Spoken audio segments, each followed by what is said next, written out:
ನಮಸ್ಕಾರ ಅಮ್ಮ. ನಮಸ್ಕಾರ.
अस्मद्गुरुभ्यो नमः, अस्मत्परमगुरुभ्यो नमः, अस्मत्सर्वगुरुभ्यो नमः। श्रीमते रामानुजाय नमः। श्रीमान् वेङ्कटनाथार्यः कवितार्किककेसरी वेदान्ताचार्यवर्यो मे सन्निधत्तां सदा हृदि। गुरुभ्यः नमो वाग्मदीमहे वृणीमहे च तत्राद्यो दम्पती जगदाम्पति स्वशेषभूतेन मया स्वीयैः सर्वपरिच्छदैः विधातं प्रीतमात्मानं श्रीमान् प्रकृते स्वयं शुक्लाम्बरधरं विष्णुं शशिवर्णं चतुर्भुजं प्रसन्नवदनं ध्यायेत् सर्वविघ्नोपशान्तये। यस्य धृतवक्त्राद्याः पारिशुद्ध्याः परशतं विघ्नान् निघ्नन्ति सततं विश्वक्सेनं तमाश्रये। दिव्याकारं सरोजाक्षं शङ्खचक्रगदाधरं मुकुन्दद्वारनिलयं विश्वक्सेनम् उपास्महे। रामानुजदयापात्रं ज्ञानवैराग्यभूषणं श्रीमद्वेङ्कटनाथार्यं वन्दे वेदान्तदेशिकं लक्ष्मीनाथसमारम्भां नाथयामनमध्यमाम् अस्मदाचार्यपर्यन्तां वन्दे गुरुपरम्परां यो नित्यमच्युतपदां भुजयुग्मरुक्मं व्यामोहतस्तदितराणि गृणाय मेने अस्मद्गुरोर्भगवतोऽस्य दैकसिन्धोः रामानुजस्य चरणौ शरणं प्रपद्ये। मातापितायवतीयस्तनया विभूतिः सर्वं विदेव नियमेन मदन्वयानामाद्यस्य न कुलपतेर्वकुलाभिरामं श्रीमत्तदङ्घ्रियुगलं प्रणमामि मूर्धा भूतं सरश्च मादाह्वयपट्टनाथ श्रीभक्तिसारकुलशेखरयोगिवाहान् परकालयतीन्द्रमिष्टान् श्रीमत्पराङ्कुशमुनिं प्रणतोऽस्मि नित्यम्। व्यासं वसिष्ठनप्तारं शक्तये पौत्रमकल्मषं पराशरात्मजं वन्दे जगदातं तपोनिधिं व्यासाय विष्णुरूपाय व्यासरूपाय विष्णवे नमो वै ब्रह्मनिधये वासिष्ठाय नमो नमः। अविकाराय शुद्धाय नित्याय परमात्मने सदैकरूपरूपाय विष्णवे सर्वजिष्णवे सम्यज्ञाय कलापये महता भारतेन च वो ब्रह्मितवेदाय नमो व्यासाय विष्णवे मुनिं स्निग्धां बुधाभासं वेदव्यासमकल्मषं वेदव्यासं सरस्वत्या मासं व्याहासं नमाम्यहम्। अचतुर्वदनो ब्रह्माद्ब्राह्मणोऽपि अपाललोचनः शम्भो भगवान् बादरायणः कृष्णं कमलपत्राक्षं पुण्यश्रवणकीर्तनं वासुदेवं जगद्योनिनं नमो नारायणं हरिं कृष्णाय यादवेन्द्राय ज्ञानमुद्राय योगिने नाथाय रुक्मिणीशाय नमो वेदान्तवेदिने सारथ्यमर्जुनस्याजौ कुर्वन् गीतामृतं ददौ लोकत्रयोपकाराय तस्मै कृष्णात्मने नमः। सर्वोपनिषदो गावः दुग्धा गोपालनन्दनः पार्थो वत्सः दुग्धं गीतामृतं मातरि मलनिर्मोचनं पुंसां जलस्नानं दिने जगद्गीताम्बसि स्नानं संसारमनुमोचनं गीतासु गीताकर्तव्या कमनीय शास्त्रविस्तयः स्वयं पद्मनाभस्य मुखपद्माद्विनिःसृतः सर्वशास्त्रमेनि गीता सर्वदेवमयो हरिः सर्वतीर्थमयी गंगा सर्वधर्ममयो मनुः यस्मिन् प्रसादसमुखे कवयोऽपि ते शास्त्राण्यशासुरिह यन्महिमाश्रयाणि कृष्णेन तेन यदि स्वयमेव गीतं शास्त्रस्य तस्य सदृशं किमिहस्ति शास्त्रम्।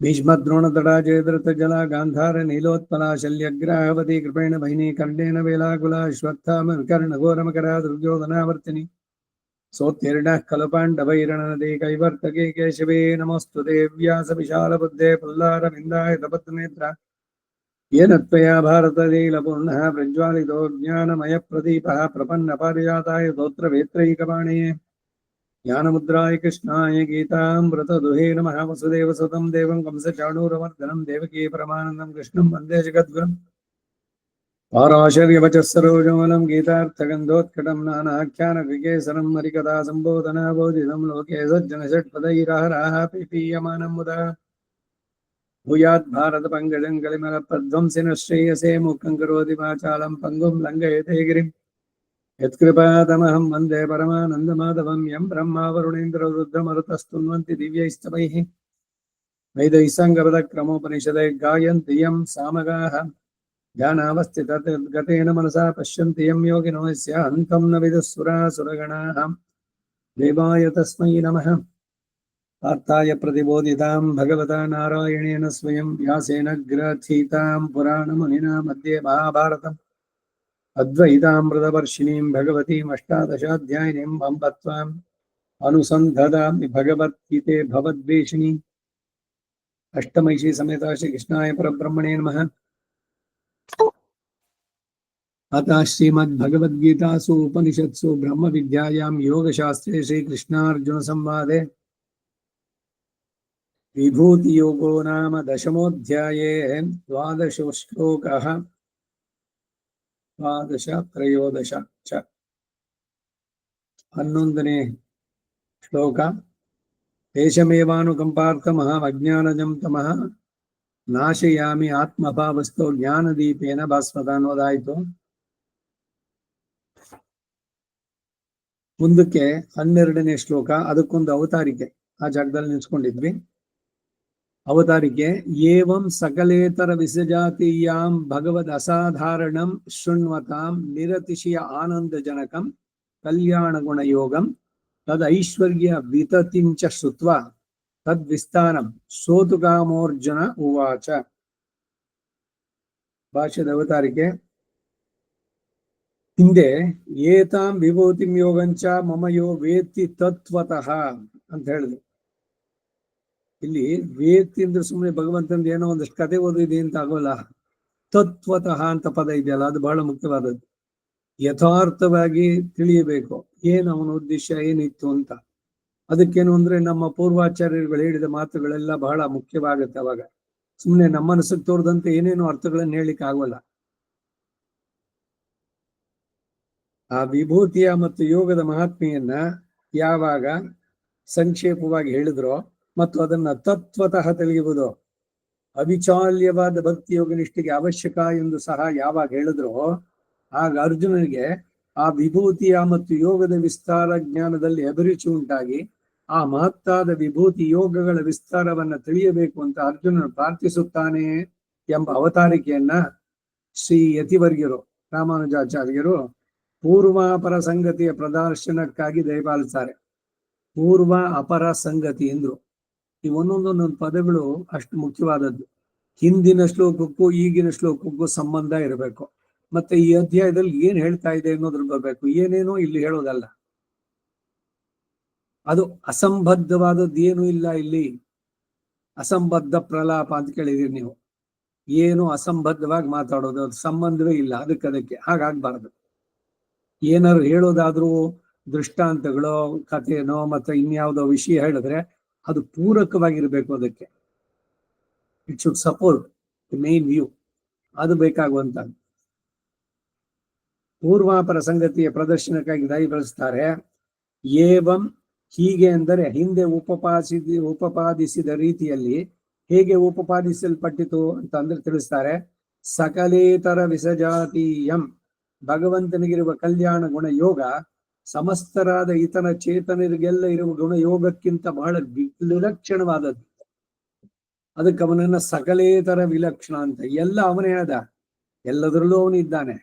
ಎಲ್ಲ ಆದ್ಮೇಲೆ ಅವನ ತರನೇ ಎಲ್ಲ ಇರ್ಬೇಕಲ್ಲ. ಅಂದ್ರೆ ಎಲ್ಲಕ್ಕಿಂತ ಹೊರದಾಗಿರೋ ಹೊನ್ನಪ್ಪನ್ ಮಣಿಯಪ್ಪನ್ ಮುತ್ತಪ್ಪನ್ ತನ್ ಒಪ್ಪಾರಿಲ್ ಒಪ್ಪನ್, ಅವನಂತ ಇನ್ನೊಬ್ಬ ಇರಲಿಕ್ಕೆ ಆಗೋಲ್ಲ. ಉಲಹುಕ್ಕೋರ್ ತನಿಯಪ್ಪನ್, ಈ ಮಾತುಗಳೆಲ್ಲ ಆಳ್ವಾರ್ಗಳು ಉದ್ಗಾರ ಮಾಡ್ತಾರೆ. ಇಲ್ಲಾದ್ರೆ ಹೇಳುದ ಸಕಲೇತರ ವಿಲಕ್ಷಣ.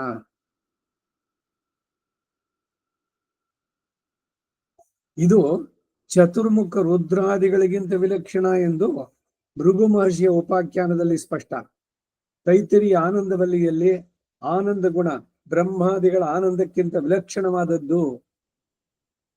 ಎಲ್ಲ 100 ತೆಯ್ಯೇ ಶತಂ ಅಂತ ಹೇಳ್ತಾ ಬಂದು ಸ ಏಕೋ ಬ್ರಹ್ಮಣ ಆನಂದ ಶ್ರೋತ್ರಿಯಸ್ಯ ಚ ಕಾಮಃ ತಸ್ಯ ತೆಯ್ಯೇ ಶತಂ.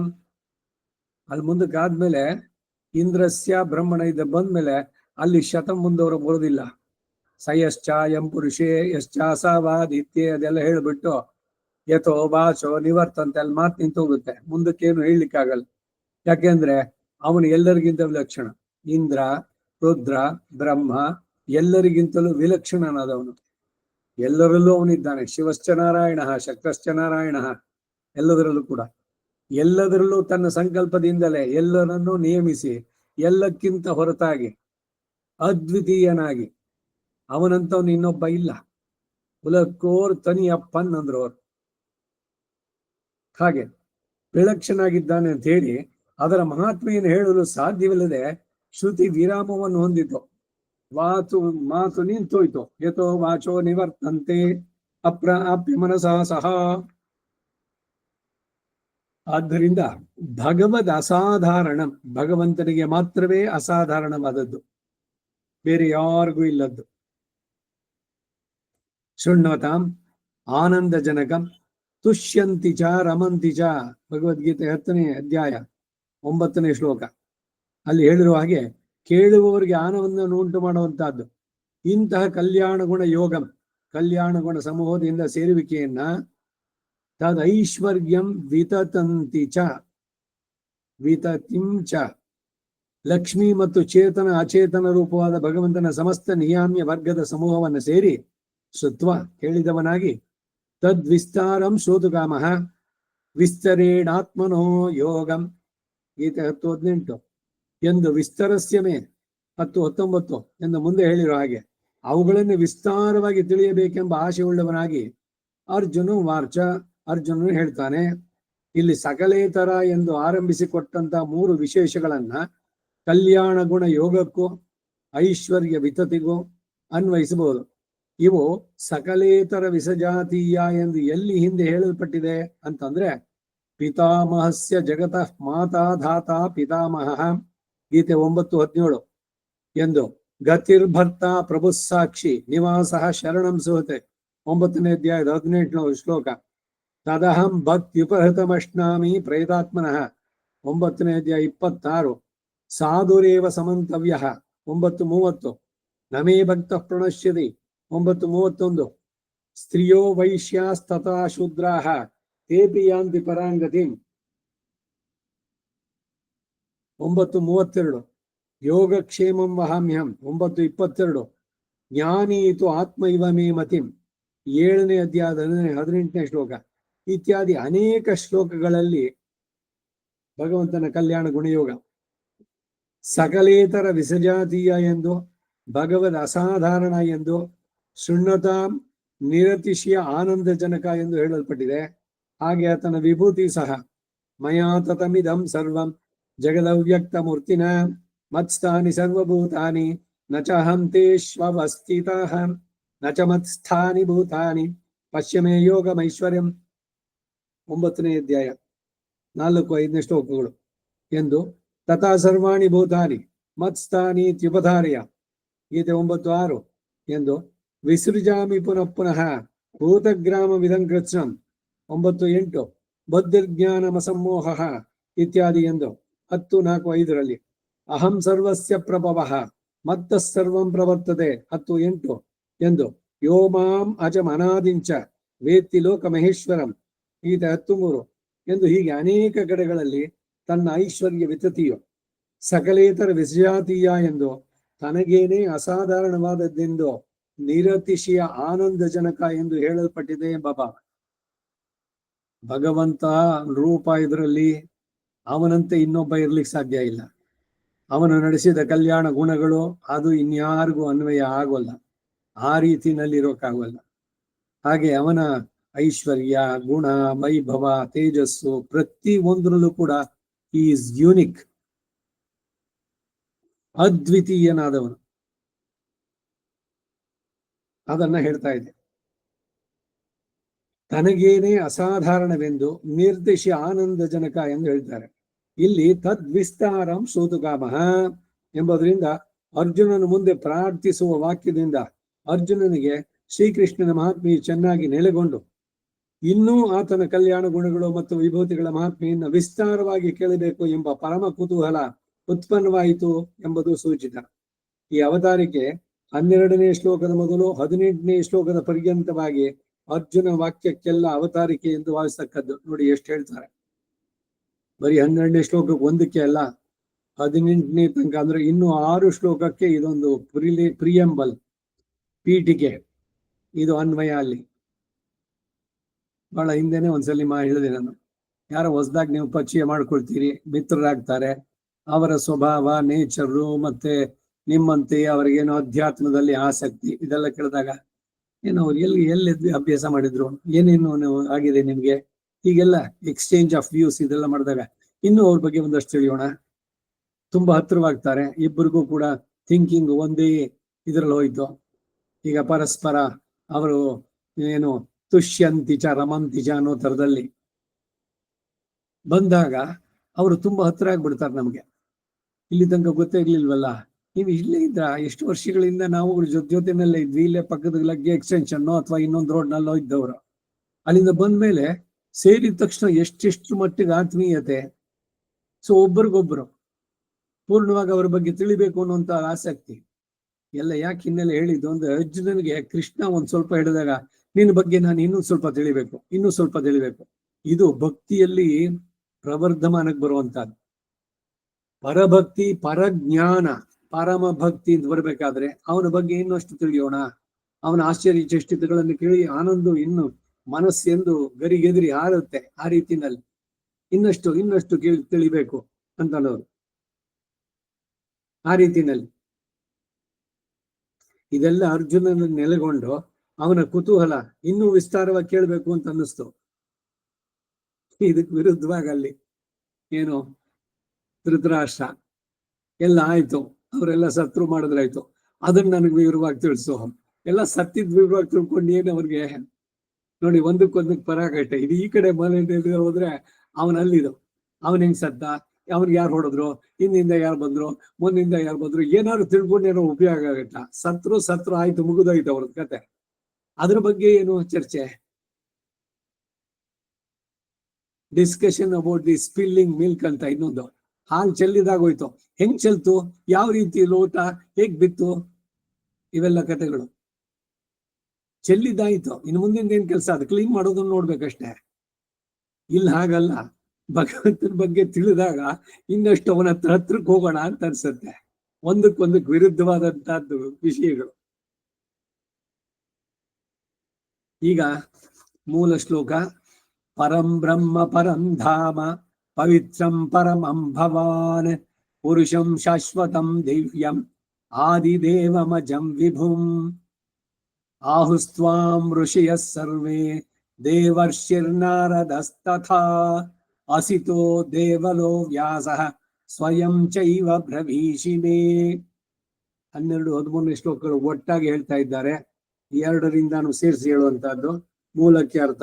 ಅರ್ಜುನ ಹೇಳ್ತಾ ಇದ್ದಾನೆ ಏನು ಅಂದ್ರೆ, ಪರಮ ಪುರುಷನಾದ ಶ್ರೀಕೃಷ್ಣನ ಕಲ್ಯಾಣ ಗುಣ ಮತ್ತು ವೈಭೂತಿಗಳ ಉಪದೇಶ ತನ್ನ ಮನಸ್ಸು ದಣಿಯುವ ಹಾಗೆ ಉಪಪಾದಿತವಾಗಲಿಲ್ಲ ಎಂಬ ಆಶಯದಿಂದ, ನಾನು ಇನ್ನೂ ಪೂರ ಕೇಳಿ ತೃಪ್ತಿ ಆಗಿಲ್ಲ.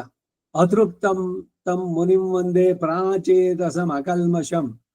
ಆ ಧ್ಯಾನ ಶ್ಲೋಕದಲ್ಲಿ ಪ್ರಚೇತಸ ಮಹರ್ಷಿಯ ವಂಶದಲ್ಲಿ ಬಂದವನು ಪ್ರಾಚೇತಸ, ವಾಲ್ಮೀಕಿ. ಎಲ್ಲ ಗಲಾಟೆ ಎಲ್ಲ ಆಗಿ ಅವನ್ ಯಾರೋ ಬೇಡ ಎಲ್ಲೋ ಇದ್ ಮಾಡ್ತಾ ಇದ್ದ, ಅಲ್ಲಿ ಬಂದು ಕೂತ್ಕೊಂಡ, ಇಲ್ಲಿ ಬಂದ ಮರ ಅಂತಂದ್ರು. ಮರ ಅನ್ನೋ ಪದ ಸಂಸ್ಕೃತದಲ್ಲಿ ಇಲ್ವೇ ಇಲ್ಲ. ರಾಮ ಅಂತ ಬಂದ್ಬಿಟ್ಟು ಆಮೇಲೆ ಅವನಿಗೆ ಇದಾಯ್ತು, ಹುತ್ತ ಬೆಳ್ಕೊಂತು, ಅಲ್ಲಿಂದ ಬಂದ. ಅವನೊಂದು ಟ್ರೈಬು ಅದಲ್ಲ ಅಂತ ಇವರು KS ನಾರಾಯಣಾಚಾರ್ಯ ಹೇಳಿದ್ದಕ್ಕೆ ಏನ್ ಜೋರ್ ಗಲಾಟೆ ಅಲ್ಲಿ ವಿಧಾನಸೌಧದಲ್ಲಿ. ಇವ್ರು ಬರೆದ ಪುಸ್ತಕ ಬೆಂಕಿಗೆ ಹಾಕಿ ಸುಟ್ಟು ಏನೇನೋ ಮಾಡಿದ್ರು. ಎಲ್ಲ ಅವರವರ ಸಂಸ್ಕೃತಿಯನ್ನು ತಿಳಿಸುವಂತಹದ್ದು. ಯಾಕೆ ಅಂದ್ರೆ ಅವ್ರಿಗೆ ಎಲ್ಲಿ ಅವರು ರಿಸರ್ವ್ಡ್ ಕ್ಯಾಟಗರಿ, ಅವ್ರಿಗೆ ಬರುವಂತ ಸವಲತ್ತುಗಳು ಅದೆಲ್ಲ ಹೋಗ್ಬಿಡುತ್ತೋ ಅಂತ ಇವರು ಮಹರ್ಷಿ ಅವನು ಪ್ರಾಚೇತ ವಂಶದವನು ಅಂತ ಹೇಳ್ಬಿಟ್ರೆ ಅಂತ. ಈಗ ಈ ಪ್ರಾಚೇತ ಬಂದಿದ್ದಕ್ಕಾಗಿ ಹೇಳಿದೆ ನಾನು, ಅವರಿಗೆ ಸುಮಾರು ಶತಕೋಟಿ ಸಹಸ್ರಕಂ ಆ ಧ್ಯಾನ ಶ್ಲೋಕದಲ್ಲಿ ನೋಡಿ, ಅದು ಒಂದೊಂದು ಲೋಕಗಳಲ್ಲಿ ಅಷ್ಟೆಲ್ಲ ಕೊಟ್ಟು ಭೂಲೋಕದಲ್ಲಿ ಬಂದಿದ್ದು 24,000 ಅಷ್ಟೇ. ಅಷ್ಟು ಬರೆದ್ರು ಕೂಡ ವಾಲ್ಮೀಕಿಗೆ ತೃಪ್ತಿ ಇಲ್ವಂತೆ. ಯಾಕೆ? ಅವನ ಗುಣಗಳನ್ನು ಎಷ್ಟೆಷ್ಟು ಹೇಳಿದ್ರು ಕೂಡ ಅವರಿಗೆ ಸಾಕಪ್ಪ ಹೇಳಿದ್ದಾಯ್ತು ಅಂತ ಅನ್ಸಿಲ್ಲ. ಅದಕ್ಕಾಗಿ ಅರ್ಜುನನಿಗೆ ಇವಾಗ ಅವನ ಬಗ್ಗೆ ಕೇಳಬೇಕು ಅನ್ನುವಂತ ಇದು, ಅದು ವಿಸ್ತಾರವಾಗಿ ತಿಳಿಬೇಕು ಅನ್ನೋದು, ಅದರಿಂದ ತುಂಬಾ ಭಕ್ತಿಯಿಂದ ಪ್ರಾರ್ಥಿಸ್ತಾನೆ. ಇವುಗಳ ಮಹಾತ್ಮೆಯು ತನಗೆ ಸ್ವಲ್ಪ ಮಟ್ಟಿಗೆ ಮಹರ್ಷಿಗಳಾದ ನಾರದ, ಅಸಿತ, ದೇವಲ, ವ್ಯಾಸರುಗಳಿಂದ ವನವಾಸ ಕಾಲದಲ್ಲಿ ಉಪದಿಷ್ಟವಾಗಿತ್ತು ಅಂತಾನೆ. ಕೇಳಿದ್ದೆ ನಾನು ಒಂದ್ ಸ್ವಲ್ಪ, ಬಟ್ ಇನ್ನು ಸ್ಪಷ್ಟವಾಗಿ, ಇನ್ನು ವಿವರವಾಗಿ ನಿನ್ನ ಬಾಯಿಂದನೇ ಕೇಳಬೇಕು ಅನ್ನೋ ಬಯಕೆ. ಸಾಕ್ಷಾತ್ ಕೃಷ್ಣನೇ ಇವಾಗ ವಿಭೂತಿ ಯೋಗದಲ್ಲಿ ಹೇಳ್ಬೇಕಾದ್ದು. ಇದಕ್ ಮೊದಲು ನಾರದರು ಹೇಳಿದ್ರು, ಅಸಿತ ಮಹರ್ಷಿ, ದೇವಲ, ವ್ಯಾಸರು ಇವರೆಲ್ಲ ವನವಾಸ ಕಾಲದಲ್ಲಿ ಇವ್ರನ್ನೆಲ್ಲ ಭೇಟಿಯಾಗಿದ್ದುಂಟು. ಈಗ ನೀನು ಸ್ವಲ್ಪ ಒಟ್ಟಿಗೆ ಅವುಗಳ ಮಹಾತ್ಮೆಯನ್ನು ತಿಳಿಸಿದ್ದೀಯೆ. ಅವುಗಳ ಮಹಾತ್ಮೆಯಲ್ಲಿ ನನಗೆ ಪರಮ ದಾರ್ಢ್ಯ ಉಂಟಾಯಿತು, ದೃಢವಾದ ನಿಶ್ಚಯ, ಚೆನ್ನಾಗಿ ತಿಳಿಯಬೇಕು ಅಂತ. ಅವುಗಳನ್ನೆಲ್ಲ ಅನುವಾದ ರೂಪದಲ್ಲಿ ಆವರ್ತಿಸಿ ಹೇಳುವವನಾಗಿ ಅವುಗಳಲ್ಲಿ ನನಗೆ ಹೆಚ್ಚಾದ ಪ್ರೀತಿ ಉಂಟಾಗಿರೋದ್ರಿಂದ ಅವುಗಳ ಮಹಾತ್ಮೆಯನ್ನು ಇನ್ನೂ ವಿಸ್ತಾರವಾಗಿ ಅನುಗ್ರಹಿಸಬೇಕು ಎಂದು ಪ್ರಾರ್ಥಿಸ್ತಾನೆ. ಅಂತಹ ಅಮೃತ ಪಾನವನ್ನು ಮಾಡಿ ಆತ್ಮೋಜ್ಜೀವನವನ್ನು ಮಾಡಿಕೊಳ್ಳುತ್ತೇನೆ ಎಂದು ಶೃಣ್ವತೋ ನಾಸ್ತಿ ಮೇ ಮೃತಂ ಎಂದು 18ನೇ ಶ್ಲೋಕದಲ್ಲಿ ಬೇಡ್ತಾನೆ. ಶ್ರುತಿಗಳು ಪರತತ್ವವನ್ನ ಪರಂ ಬ್ರಹ್ಮ, ನಾರಾಯಣ ಪರಂ ಬ್ರಹ್ಮ, ತತ್ವಂ ನಾರಾಯಣ ಪರಃ ಎಂಬ ಶ್ರುತಿ ಅರ್ಥಸಾರಭೂತವಾದ ಪುರುಷ ಸೂಕ್ತ ಇವುಗಳಲ್ಲಿ ಹೇಳಿರೋ ಹಾಗೆ ಸ್ವರೂಪದಿಂದಲೂ ನಾರಾಯಣ ಸೂಕ್ತ ಪುರುಷ ಜೊತೆಗೆ ಬರೋದು, ಕಲ್ಯಾಣ ಗುಣಗಳಿಂದಲೂ ಬೃಹತ್ವವನ್ನು ಹೊಂದಿರುವ ಪರಬ್ರಹ್ಮ, ಪರಂಧಾಮ, ಪರಂಜ್ಯೋತಿ ರೂಪ ಸಂಪದ್ಯ ಎಂದು ನಾರಾಯಣ ಪರೋ ಜ್ಯೋತಿ ಅಂತ ಹೇಳಿರುವ ಹಾಗೆ ಕೋಟಿ ಸೂರ್ಯ ಪ್ರಕಾಶಕ್ಕೂ ಮೀರಿದ ಸರ್ವೋತ್ಕೃಷ್ಟ ತೇಜಸ್ಸು ಎಂದು, ಅಥವಾ ಪರಂ ಧಾಮ ಅಂದ್ರೆ ಶ್ರೇಷ್ಠವಾದ ಪ್ರಾಪ್ಯ ಸ್ಥಾನ, ಪವಿತ್ರಂ. ಭಗವಂತನ ಬಗ್ಗೆ ಹೇಳಬೇಕಾದ್ರೆ ಈ ತಲ್ಲೀನತೆ ಇದನ್ನೆಲ್ಲ ನಾನು ಅನೇಕ ಕಡೆಯಲ್ಲಿ ಕೇಳಿದ್ದೆ. ರಂಗಪ್ರಿಯ ಸ್ವಾಮಿಗಳು ಅವರನ್ನ ಅವಾಗವಾಗಲೇ ನಾನು ಈ ಆದರ್ಶ ಸಂಸ್ಥೆ ಕರ್ಕೊಂಡ್ಬರ್ಬೇಕಾದ್ರೆ ಅವರು ಆರಂಭ ಮಾಡ್ಬೇಕಾರೆ ಪರಂ ಬ್ರಹ್ಮ, ಪರಮಾತ್ಮ, ಪರಂಜ್ಯೋತಿ ಹೇಳ್ತಾ ಹೇಳ್ತಾ ಅವ್ರ ಮೈ ಎಷ್ಟು ಆ ಧ್ಯಾನದ ಸಮಾಧಿ ಸ್ಥಿತಿಗೆ ಹೋಗ್ಬಿಡೋರು. ಮುಖದಲ್ಲಿ ಆ ತೇಜಸ್ಸು, ಹಸನ್ಮುಖ, ಹೇಳ್ತಾ ಹೇಳ್ತಾ ಭಗವಂತನ ಹೆಸರನ್ನು ಉಚ್ಚಾರ ಮಾಡಿದ್ರೇನೆ ಆ ಆನಂದ. ಹಾಗೆ ಪರಂ ಧಾಮ ಅಂದ್ರೆ ಶ್ರೇಷ್ಠವಾದ ಪ್ರಾಪ್ಯವಾದ ಸ್ಥಾನ. ಪವಿತ್ರಂ ಪರಮ ಪಾವನನಾಗಿ ಪವಿತ್ರ ಮಾಡುವವನು ಎಂದು ಪರಮಂ ನ ತತ್ಸಮಶ್ಚ ಅಭ್ಯಧಿಕಶ್ಚ ದೃಶ್ಯತೆ. ನಿಸ್ಸಮಾಭ್ಯಧಿಕ, ಭಗವಂತನಿಗೆ ಸಮರು ಇಲ್ಲ, ಅಧಿಕರು ಇಲ್ಲ. ಸಮಶ್ಚೋ ಅಧಿಕೋ ದರಿದ್ರ ಅಂತಾರೆ. ಏನು ಅವನಿಗೆ ಸಮರು ಇಲ್ಲ, ಇದು ಅಧಿಕರು ಇಲ್ಲದಂತ ದಾರಿದ್ರ್ಯತೆ ಭಗವಂತನಿಗೆ. ಅವನಿಗಿಂತ ಯಾರು ಬೇರೆಯವರು ಇದ್ದಾರೆಯೋ ಇಲ್ಲಿ ಅವನ ದಾರಿದ್ರ ಅಂದ್ರೆ ಭಗವಂತನ ದಾರಿದ್ರ ಅಂತ ಹೇಳ್ತಾ ಇಲ್ಲ. ಅವನಿಗೆ ಸಮನಾಗಿಯೋ ಅವನಿಗೆ ಅಧಿಕರಾಗಿಯೋ ಬೇರೆ ಯಾರು ಇಲ್ಲದಂತಹ ದಾರಿದ್ರ್ಯ. ನ ತ್ವತ್ ಸಮೋಸ್ತ್ಯಭ್ಯಧಿಕ ಕುತೋನ್ಯೋ ಲೋಕತ್ಯೇಪ್ಯ ಪ್ರತಿಮ ಪ್ರಭಾವ. ಅರ್ಜುನನೇ ಭಗವಂತನ ವಿಶ್ವರೂಪ ದರ್ಶನ ಮುಂದೆ 11ನೇ ಅಧ್ಯಾಯದಲ್ಲಿ ನೋಡಿದ ಮೇಲೆ ಹೇಳುವಂತ ಮಾತು. ರಾಮಾನುಜರು ಗದ್ಯತ್ರಯಗಳಲ್ಲಿ ಹೇಳ್ಬೇಕಾದ್ರೆ ಹೇಳ್ತಾರೆ, ನಿಸ್ಸಮಾಭ್ಯಧಿಕ, ಅವನಿಗೆ ಸಮರು ಇಲ್ಲ, ಇನ್ನು ಅಧಿಕರನ್ನು ತರೋದಕ್ಕುಂಟು. ಸಮರ ಇಲ್ಲ ಅಂದ್ಮೇಲೆ ಅಧಿಕರು ಉಂಟ? ಸಮರ ಇದ್ದಿರ್ತಾನೆ ಸಮರು, ಆಮೇಲೆ ಅವರ ಅಧಿಕರು ಅಂತ ನೋಡೋದು. ಸಮರ ಇಲ್ಲ ಅಂತ ಹೇಳಿರೋ ಹಾಗೆ ತನಗೆ ಸಮರು ಅಧಿಕರು ಇಲ್ಲದಿರುವವನು ಅಂತ ಶ್ರುತಿಗಳಲ್ಲಿ ಹೇಳಿದೆ, ಯಾರೋ ಬೇರೆಯವರು ಹೇಳಿದ್ದಲ್ಲ. ಅಥವಾ ಪಾರಮಮ್ಯದು ಪವಿತ್ರಂ ಎಂಬುದಕ್ಕೆ ವಿಶೇಷಣವಾಗಿ ಸರ್ವೋತ್ಕೃಷ್ಟವಾಗಿ ಪವಿತ್ರ ಮಾಡುವವನು ಭವಾನ್ ನೀನೆ. ಅವನ ನಾಮವೇ ಪವಿತ್ರ. ತತ್ಪಾದೋದಕಂ ಪವಿತ್ರಂ ವಾಸುದೇವಂ ಪವಿತ್ರಂ. ಒಂದೊಂದು ಶ್ಲೋಕಗಳು ಈ ಪುಣ್ಯ ವಾಚನ ಇವುಗಳಲ್ಲಿ ಆಗಮಗಳಲ್ಲಿ ಹೇಳ್ಬೇಕಾದ್ರೆ ಭಗವಾನ್ ಪವಿತ್ರಂ, ತತ್ಪಾದೋದಕಂ ಪವಿತ್ರಂ, ಒಂದೊಂದೇ ಪವಿತ್ರಂ ಪವಿತ್ರಂ. ಪವಿತ್ರಕ್ಕೂ ಪವಿತ್ರ, ಪವಿತ್ರಾಣಾಂ ಪವಿತ್ರಂ ಚ ಮಂಗಲಾನಾಂ ಚ ಮಂಗಲಂ. ವಿಷ್ಣು ಸಹಸ್ರನಾಮದಲ್ಲಿ ಏನೇನು ಪವಿತ್ರ ಅಂತ ಹೇಳಿ ಆ ಎಲ್ಲದಕ್ಕಿಂತ ಪವಿತ್ರ ತಮವಾದವನು, ಆ ಎಲ್ಲದಕ್ಕೂ ಪಾವಿತ್ರತೆಯನ್ನು ಉಂಟು ಮಾಡವನು. ಆ ನಾಮ ಸಂಕೀರ್ತನೆ ಅಷ್ಟು. ಸ್ನಾನಗಳಲ್ಲಿ ಪರಂಪರೆ ಇದೆಲ್ಲ ಬಹಳ. ಅಲ್ಲಿ ತಿರುಪಾವಿನಲ್ಲಿ ಹೇಳ್ತಾ ಇದ್ವಿ, ಅನೇಕ ಬಗೆಯ ಸ್ನಾನಗಳಿದೆ.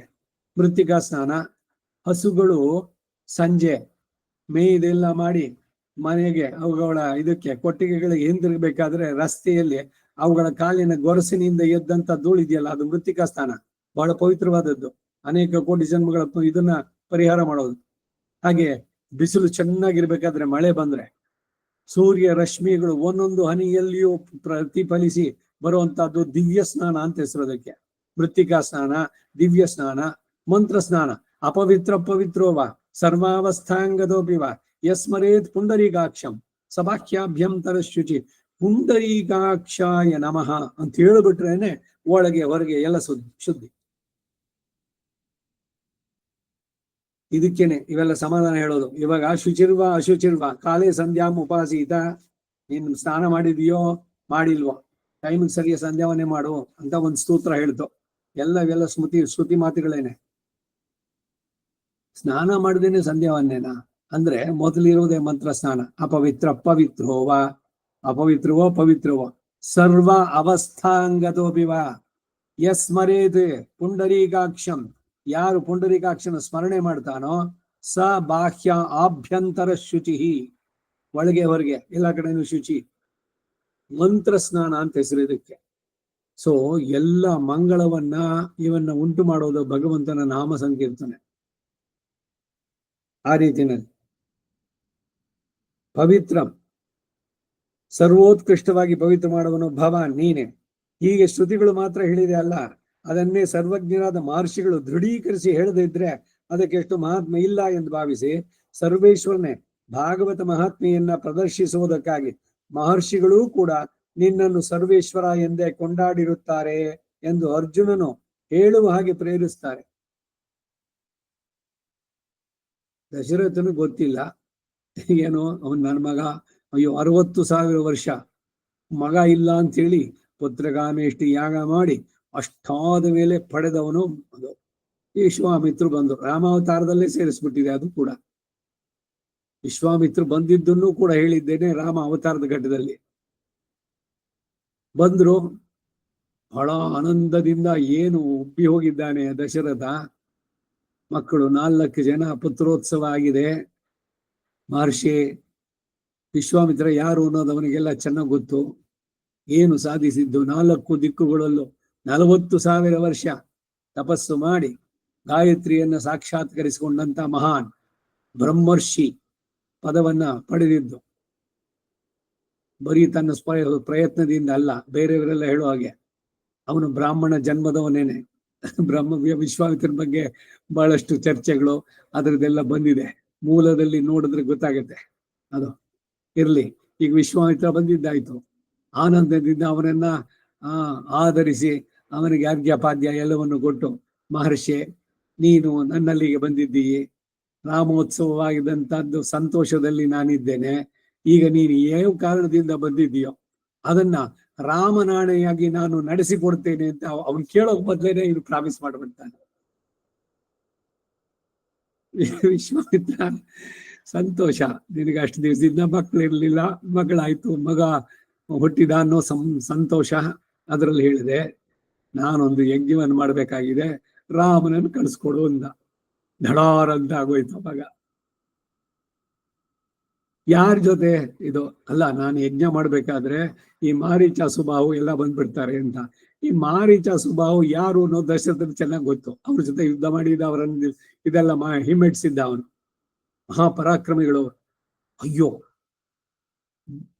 ರಾಮ ಇನ್ನು ಬಹಳ ಎಳೆಯವನು, ಅವನು ತುಂಬಾ ಬಾಲಕ, ಅವನು ಇವ್ರ ಜೊತೆನಲ್ಲಿ ಮಾಡೋಕ್ಕಾಗಿದೆ. ನಾ ಬರ್ತೀನಿ, ಚತುರ್ಸಂಘ ಸೈನ್ಯದೊಡನೆ ಬರ್ತೀನಿ, ರಾಮನನ್ನು ಕಳ್ಸೋಕ್ ಆಗೋಲ್ಲ ಅಂದ್ಬಿಟ್ಟ.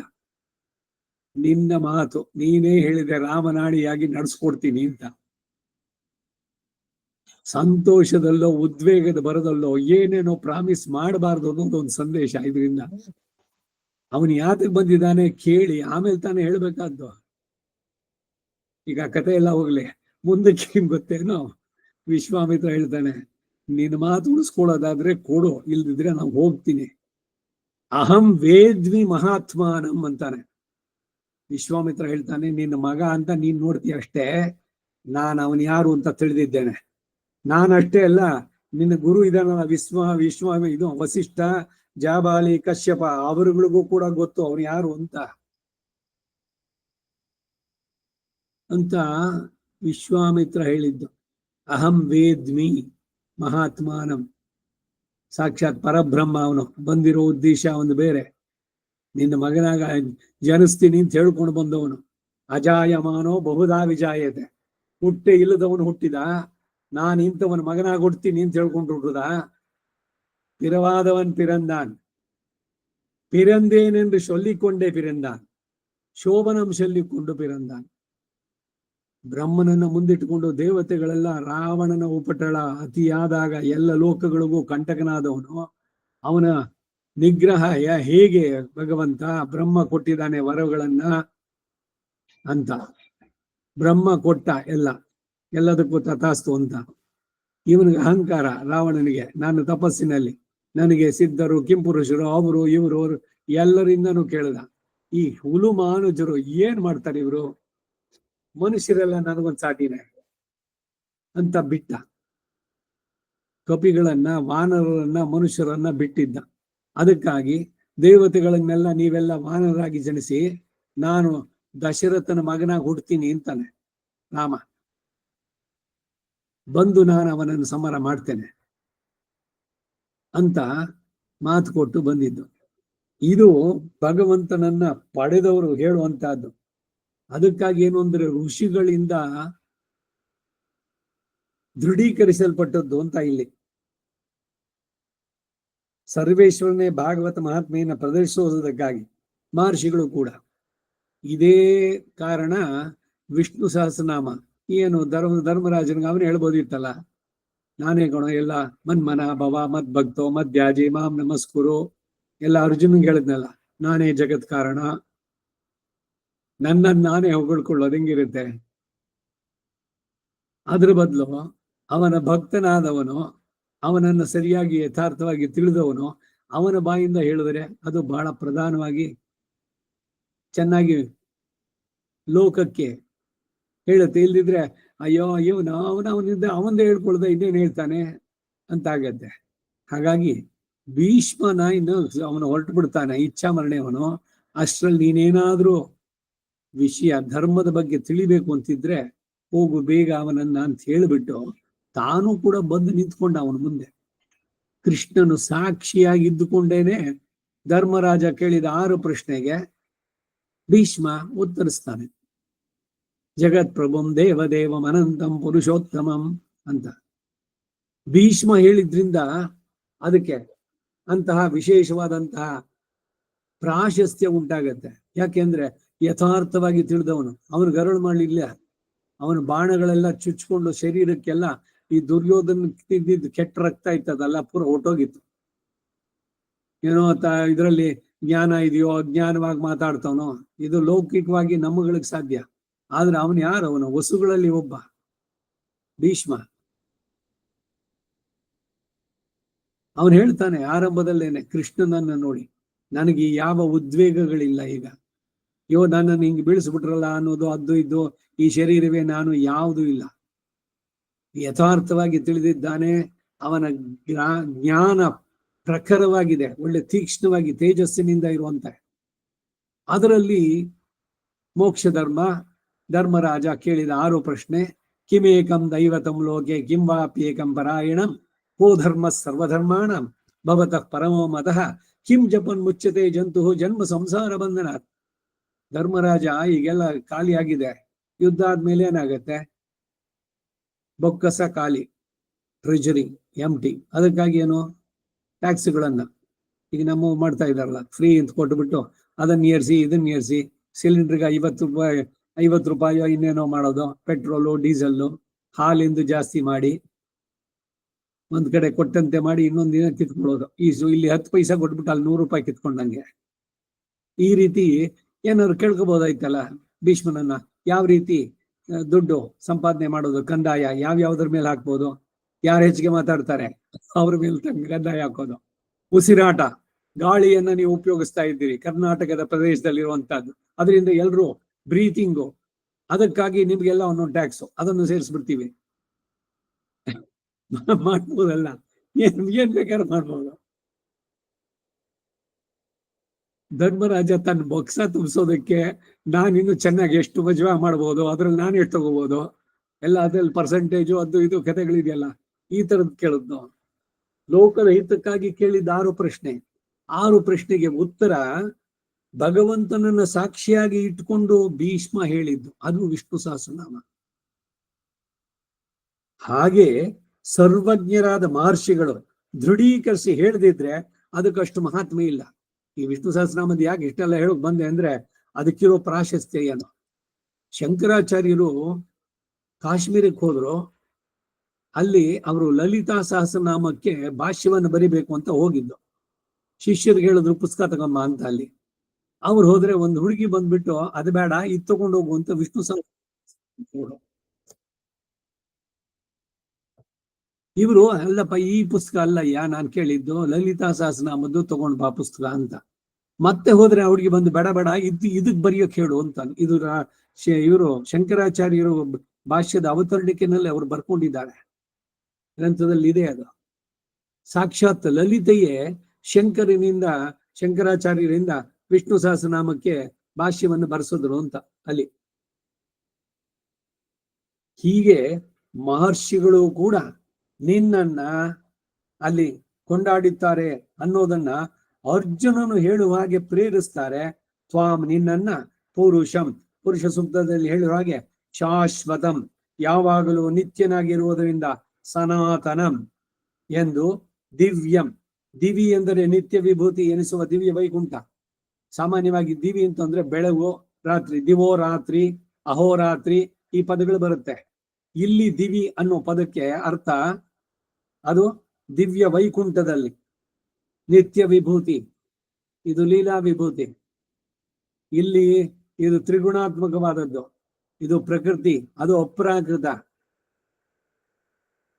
ಆ ದಿವ್ಯ ವೈಕುಂಠದಲ್ಲಿ ಪರವಾಸುದೇವ ರೂಪ ದಿವ್ಯಮಂಗಳ ವಿಗ್ರಹವನ್ನು ಹೊಂದಿ ನಿತ್ಯರು ಮುಕ್ತರಿಗೆ ಭೋಗ್ಯಭೂತನಾಗಿರುವನೆಂದು ಆದಿದೇವಂ ಯಥೋಬಾ ಇಮಾನಿ ಭೂತಾನಿ ಜಾಯಂತೆ ಎಂಬ ಶ್ರುತಿಯಲ್ಲಿ ಹೇಳಿರುವ ಹಾಗೆ ಎಲ್ಲ ಲೀಲಾ ವಿಭೂತಿಗೂ ಸೃಷ್ಟಿಕರ್ತವಾಗಿ ಎಲ್ಲಕ್ಕೂ ಮೂಲಾಧಾರನಾಗಿರೋದ್ರಿಂದ ಮೂಲ ಪ್ರಕೃತಿ ಭಗವಂತನನ್ನೇ ಅಲ್ಲಿ ಹೇಳುವಂತಹದ್ದು. ಆದಿಮೂಲ ಅಂತ ಇವನು ಗಜೇಂದ್ರ ಕರೆದಿದ್ದು ಅಷ್ಟೇ. ಅದನ್ನು ಕೇಳಿದ ಬ್ರಹ್ಮ ಈ ರುದ್ರ ಇಬ್ರು ಕೂಡ ನಾನಲ್ಲ ಜಗತ್ತಿಗೆ ಕಾರಣ ಅಂದ್ರು. ನಾ ಹಂ ನಚ ಭವತಿ ಪುನಸ್ತಾದೃಶೋ ಮಾದೃಶೇಶು ಅಂತ ಹೇಳದಂತೆ. ಆಜ್ಯಂ, ಉತ್ಪತ್ತಿಯಾದಿ ವಿಕಾರ ಶೂನ್ಯನಾಗಿರುವನು, ಹುಟ್ಟೆ ಇಲ್ಲದವನು, ಸ್ಥಿರವಾದವನ್. ವಿಭುಂ ತತ್ ಸೃಷ್ಟ ತದೇವ ನೊಪ್ರಾವಿಶತ್ ಅಂತ ಹೇಳಿರುವ ಹಾಗೆ ಸರ್ವವ್ಯಾಪಿ ಎಂದು ಕೂಡ ಸರ್ವೇ ಋಷಿಯ, ಸಮಸ್ತರಾದ ಪ್ರಾಜ್ಞರಾದ ಋಷಿಗಳು ಆಹುಹು ಹೇಳಿದ್ದಾರೆ. ಅದಕ್ಕೆ ಕೆಲವು ಮುಖ್ಯ ನಿದರ್ಶನಗಳನ್ನು ಕೊಡ್ತಾರೆ. ತಾತ ಹಾಗೆಯೇ ದೇವರ್ಷಿ ನಾರದ, ದೇವರ್ಷಿಗಳಾದ ನಾರದರು, ಅಸಿತರು. ನಾರದ ಬಹಳ ಬಹಳ ಮಹಾನ್, ಭಕ್ತಿ ಶಾಸ್ತ್ರವನ್ನು ಬರೆದವನು, ಭಕ್ತಿ ಪಂಥ ಅದಕ್ಕೆ ಬರಬೇಕಾದ ಭಕ್ತಿ ಸೂತ್ರಗಳು ಅಂತ. ನಾರದ ಭಕ್ತಿ ಸೂತ್ರಗಳು ಸುಮ್ಮನೆ ಬೇರೆ ಯಾವುದೋ ತಮೋ ಪುರಾಣಗಳಲ್ಲಿ ಇವನ್ ಜಗಳ ಗಂಟ ಇಬ್ಬಿಬ್ಬರಿಗೆ ಜಗಳ ತಂದು ಹಾಕೋದು ಅಂತ. ಯಾರು ಜಗಳ, ಏನ್ ಮಾಡಿದ್ರು, ಯಾರು ಕೊಲೆ ಆಯ್ತು, ಲೋಕ ಕಲ್ಯಾಣಕ್ಕಾಗಿ ಅವನು ಮಾಡಿಸುವಂತದ್ದೆಲ್ಲ. ಹಾಗೇನೆ ಇನ್ನೊಬ್ಬ ದೂರ್ವಾಸ, ಇವರನ್ನು ಸುಮ್ಮನೆ ಅಯ್ಯೋ ಅವನ್ ದೂರ್ವಾಸ ಕಣೋ ಅಂದ್ರೆ ಅಪಚಾರ, ಋಷಿಗಳಿಗೆ ಮಾಡುವ ಅಪಚಾರ. ಹಾಗೆ ಯಾರೋ ಜಗಳ ಗಂಟ ಇಲ್ಲೇನೋ ಒಬ್ರಿಗೊಬ್ರು ತಂದಾಕ್ಬಿಟ್ಟು ಮಜಾ ನೋಡೋರು ಇರ್ತಾರೆ ಕೆಲವರು. ನೀವು ಅವರು ನಿಮ್ ಬಗ್ಗೆ ಹಿಂಗ್ ಹೇಳಿದ್ರು ಅಂತ. ಹೌದಾ, ಅವ್ರು ನೆಕ್ಸ್ಟ್ ಟೈಮ್ ಸಿಗ್ಲಿ ಅಂತ. ಅವ್ರು ಬರ್ಬೇಕಾದ್ರೇನೆ ಏನು ನಮ್ಮಂಗೆ ಹಿಂಗ್ ಹೇಳಿದ್ರಂತೆ ಅಂತ. ನಾನ್ ಹಾಗೆ ಹೇಳಿಲ್ರಿ. ಸರಿ, ಅವ್ರಿಬ್ರಿಗೆ ಹಚ್ಬಿಟ್ಟಿವ್ ನೋಡಿ. ನೋಡಿ ತಮಾಷೆನ ಹೆಂಗ್ ಹಚ್ಚಿಸ್ದೆ ನೋಡಿ ಒಬ್ಬರಿಗೊಬ್ಬರಿಗೆ ಅಂತ. ಈ ಈ ಅಂತವನನ್ನ ಇವ್ರು ನಾರದ್ರು ಅಂತ ಹೇಳುವಂತದ್ದು. ಇವ್ ನಾರದ ಕಣೋ ಅನ್ನೋದು ಅಪಚಾರ. ಇದು ಪ್ರಾತಃ ಸ್ಮರಣೀಯ ನಾರದ, ಪ್ರಹ್ಲಾದ ಫಸ್ಟ್ ಭಕ್ತಿ ಇದ್ರದಕ್ಕೆ ಬರ್ಬೇಕಾದ್ರೆ ಪರಮ ಭಾಗವತರಲ್ಲಿ. ನೆಕ್ಸ್ಟ್ ಏನೇ ನಾರದ, ಪ್ರಹ್ಲಾದ, ನಾರದ, ಪರಾಶರ, ಪುಂಡರೀಕ, ವ್ಯಾಸ, ಅಂಬರೀಷ, ಶುಕ, ಶೌನಕ, ಭೀಷ್ಮ, ದಾಲ್ಭ್ಯಾನ್, ರುಕ್ಮಾಂಗದ, ಅರ್ಜುನ, ವಿಭೀಷಣಾದಿ ಪುಣ್ಯಾನಿಮಾನ್ ಪರಮ ಭಾಗವತಾನ್ ಸ್ಮರಾಮಿ. ಬೆಳಗಾಗಿದ ತಕ್ಷಣ ಪರಮ ಭಾಗವತರು. ಈ ಡಿ ಕೃಷ್ಣಯ್ಯಂಗಾರು ಮೈಸೂರಿನಲ್ಲಿ ಶ್ರೀಕಾರ್ಯವಾಗಿದ್ದವರು ಪರಗಾಲ ಮಠದಲ್ಲಿ. ಅವರೊಂದು ಪರಮ ಭಾಗವತರು ಅಂತ ಒಂದು ಪುಸ್ತಕ ಬರೆದಿದ್ರು. ಒಬ್ಬೊಬ್ಬರದು ಕೂಡ ಚರಿತ್ರೆಯನ್ನ ಚಿಕ್ಕದಾಗಿ ಬಹಳ ಸುಂದರವಾಗಿ ಬರೆದಿದ್ರು. ನಾರದ ಮಹರ್ಷಿ, ದೇವರ್ಷಿ ನಾರದರು, ಅಸಿತರು, ಅವರ ತಂದೆಗಳಾದ ದೇವಲರು, ವ್ಯಾಸರು ಸಹ ಹಾಗೆ ಹೇಳಿದ್ದಾರೆ. ಈ ದೇವಲರನ್ನೇನೆ ಮಹರ್ಷಿ ದೇವಲ ಮಾನಸ ಸರೋವರದಲ್ಲಿ ಸ್ನಾನ ಮಾಡ್ತಿರ್ಬೇಕಾದ್ರೆ ಈ ಕುಬೇರನ ಮಕ್ಕಳು ನಳಕೂಬರ ಇಬ್ರು ಬಂದು ನೀರಿನ ಒಳಗಡೆಯಿಂದ ಅವ್ರು ಕಾಲು ಎಳೆದ್ರು ತಮಾಷೆ ಮಾಡ್ಬೇಕು ಅಂತ. ಇವರು ಜಪ ಇದ್ರದಕ್ಕೆ ಭಂಗವಾಯ್ತು. ನೀರಿನಲ್ಲಿ ಬಂದು ಎಳೆದ್ರಲ್ಲ ನೀವು ಮೊಸಳೆಗಳಾಗಿ ಅಂತ ಶಾಪ ಕೊಟ್ರು. ಅವನೇ ಮೊಸಳೆಯಾಗಿದ್ದಲ್ಲಿ. ದೇವಲರ ಶಾಪ. ಇನ್ನು ಅಗಸ್ತ್ಯರ ಶಾಪದಿಂದ ಯದ್ರದ್ಯುಮ್ನ ಅನ್ನೋ ರಾಜ, ದ್ರವಿಡ ದೇಶದ ರಾಜ, ಅವನ್ ಪಾಪ ಎಲ್ಲ ನೋಡಿ ಈಗ ತಮಾಷೆ ಆಗಿದೆ ಒಂದೊಂದು ಕಥೆಗಳು. ಅಂದ್ರೆ ಈ ಗಜೇಂದ್ರ ಮೋಕ್ಷ ಯಾಕೆ ಮಾಡಿಸ್ದ ಭಗವಂತ? ಅಗಸ್ತ್ಯರಿಗೆ ಗೊತ್ತಿಲ್ವಾ? ಅವ್ರು ಸರ್ವಜ್ಞರಲ್ವಾ? ರಾಜ ಭಗವಂತನ ಧ್ಯಾನದಲ್ಲಿ ಧ್ಯಾನಸ್ಥನಾಗಿದ್ದಾನೆ. ಈ ಋಷಿಗಳು ಬಂದಿದ್ದವ್ರನ್ನ ನಾನು ಅವನಿಗೆ ಯಾಕೆ ಹೇಳ್ಬೇಕು ಅನ್ನೋ ಅಹಂಕಾರ ಅವನಿಗಿರ್ಲಿಲ್ಲ. ಇಂದ್ರನಿಗಿತ್ತು, ಬೃಹಸ್ಪತಿಗೆ ಗೊತ್ತಾಗೋಯ್ತು, ಅದಕ್ಕೆ ಹೊರಟೋದ. ಇಂದ್ರನಿಗೆ ಬ್ರಹ್ಮತ್ಯ ದೋಷ ಬರೋ ಕತೆ ಅದು ಬೇರೆ. ಇಲ್ಲಿ ನಾರದರು ಅಗಸ್ತ್ಯರು ಬಂದಾಗ ಇಂದ್ರದ್ಯುಮ್ನ ಪಾಪ ಅವನು ಧ್ಯಾನ ಮಾಡ್ತಿದ್ದಾಗ ಎಷ್ಟೋ ಅಹಂಕಾರ, ನಿನಗೆ ರಾಜ ಅಂತ ಆನೆಯಂತೆ ಮದಿಸಿದ ನೀನು ಮದಿಸಿದ ಆನೆಯಾಗು ಅಂತ ಶಾಪ ಕೊಟ್ಬಿಟ್ರು. ಅವನು, ಮಹರ್ಷಿಗಳೇ ನೀವು ಬಂದಿದ್ ನಾನು ನೋಡ್ಲಿಲ್ಲ, ಇದ್ಯಾಕೆ ನನಗೆ ಈ ಶಾಪ ಅಂತ. ಆಮೇಲೆ ಹೇಳ್ತಾರೆ, ಯಾವಾಗ ಬಂದು ಮೊಸಳೆ ನೀನ್ ಕಾಲು ಹಿಡಿಯಿತು ಅವಾಗ ನೀನು ಮೋಕ್ಷ ಅಂತ. ಇಲ್ಲಿ ದೇವಲರು ಮಾಡಿದ್ದು ಈ ನಳಕೂಬರ ಇವರಿಗೆ. ಅವನು ಕೇಳಿದಾಗ ನಿನಗೆ ಯಾವಾಗ ಆನೆ ಕಾಲು ಸಿಗುತ್ತೋ ಅವಾಗ ನೀನು ಮೋಕ್ಷ ಅಂದ್ರು. ಈ ಗಜೇಂದ್ರ ಮೋಕ್ಷ ಹಿಂಗ್ ಒಂದೊಂದನ್ನು ಸೇರಿಸಿ ಆ ಗಜೇಂದ್ರ ಆದಿಮೂಲ ಅಂತ ಹೇಳಿ ಅವನ ಕೈನಲ್ಲಿದ್ದ ಹೂವು ಅದು ಬಾಡೋದ್ರೊಳಗೆ ಭಗವಂತನ ಕೊಡಬೇಕು ಅಂತ ಅವನು ಇಂದ್ರದ್ಯುಮ್ನ ಆನೆಯಾದವನು.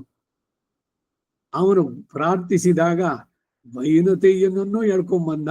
ಗಜೇಂದ್ರನ ರಕ್ಷಣೆಯಲ್ಲಿ ಪಂಚರತ್ನಾನಿ ಭಾರತೆ ಅಂತ ಇದು ಮಹಾಭಾರತದಲ್ಲಿ 5 ರತ್ನಗಳಲ್ಲಿ ಗಜೇಂದ್ರ ಮೋಕ್ಷ ಒಂದು. ಇದರ ಅನುಸಂಧಾನ ಹೀಗೆ ಭಗವದ್ಗೀತೆ ನಿತ್ಯ ಇದ್ ಮಾಡ್ತೀವೋ ಹಾಗೆ ಗಜೇಂದ್ರ ಮೋಕ್ಷದ ಶ್ಲೋಕಗಳನ್ನು ಕೂಡ ಪಾರಾಯಣ ಮಾಡೋದು, ಇದು ಕೂಡ ಪದ್ಧತಿನಲ್ಲಿ ಇತ್ತು ನಿತ್ಯ ಪಾರಾಯಣದಲ್ಲಿ. ದೇವಲರು ಮದುವೆಗೆ ಇಷ್ಟೆಲ್ಲ ನೆನಪಾಯ್ತು. ವ್ಯಾಸರು ಅವರು ಸಹ ಹಾಗೆ ಹೇಳ್ತಾರೆ, ಇಷ್ಟೇ ಅಲ್ಲ ಅದನ್ನೇ ಸ್ವಯಂ ಚೈವ ನೀನು ಸಹ ಮೇ ನನಗೆ ಹಿತವನ್ನು ಉಂಟು ಮಾಡೋದಕ್ಕಾಗಿ ಬ್ರವೀಷಿ ಹೇಳಿರುತ್ತೀಯೇ, ನೀನು ಹೇಳಿರುತ್ತೀಯೇ ಎಂದು ಅರ್ಜುನ ಹೇಳಿದ್ನಲ್ಲ, ಅದು ಎಲ್ಲಿ ಅಂತ ಅಂದ್ರೆ ತನ್ನ ಅವತಾರ ಮಹಾತ್ಮೆಯನ್ನು ತಿಳಿಸುವ ಸಂದರ್ಭದಲ್ಲಿ ಅಜೋಪಿ ಸನ್ನವ್ಯಯಾತ್ಮ ಭೂತಾನಾಮೀಶ್ವರೋಪಿ ಸನ್ ಪ್ರಗತಿಂ ಸ್ವಾಮಧಿಷ್ಠಾಯ ಸಂಭವಾಮಿ ಆತ್ಮ ಮಾಯಯ 4ನೇ ಅಧ್ಯಾಯ 6ನೇ ಶ್ಲೋಕ. ಅದರಲ್ಲಿ ನಮಾಂ ಕರ್ಮಾಣಿ ಲಿಂಪಂತಿ ನಮೇ ಕರ್ಮ ಫಲೇ ಸ್ಪೃಹ, ಅದೇ ಅಧ್ಯಾಯದಲ್ಲಿ 4ನೇ ಅಧ್ಯಾಯ 14ನೇ ಶ್ಲೋಕ. ಭೋಕ್ತಾರಂ ಯಜ್ಞ ತಪಸಾಂ ಸರ್ವಲೋಕ ಮಹೇಶ್ವರಂ ಸುಹೃದಂ ಸರ್ವಭೂತಾನಂ ಜ್ಞಾತ್ವಾ ಮಾಂ ಶಾಂತಿ ಮೃಚ್ಛತಿ, 5ನೇ ಅಧ್ಯಾಯ 29ನೇ ಶ್ಲೋಕ. ಸರ್ವಭೂತ ಸ್ಥಿತಂ ಯೋ ಮಾಂ, ಗೀತೆ 6ನೇ ಅಧ್ಯಾಯ 31. ಅಹಂ ಕೃತ್ಸಸ್ಯ ಜಗತಃ ಪ್ರಭವ ಪ್ರಲಯಸ್ತಥಾ, 7ನೇ ಅಧ್ಯಾಯದ 6ನೇ ಶ್ಲೋಕ. ಪರಂಭಾವಮಜಾನಂತಹ 9ನೇ ಅಧ್ಯಾಯದ 11.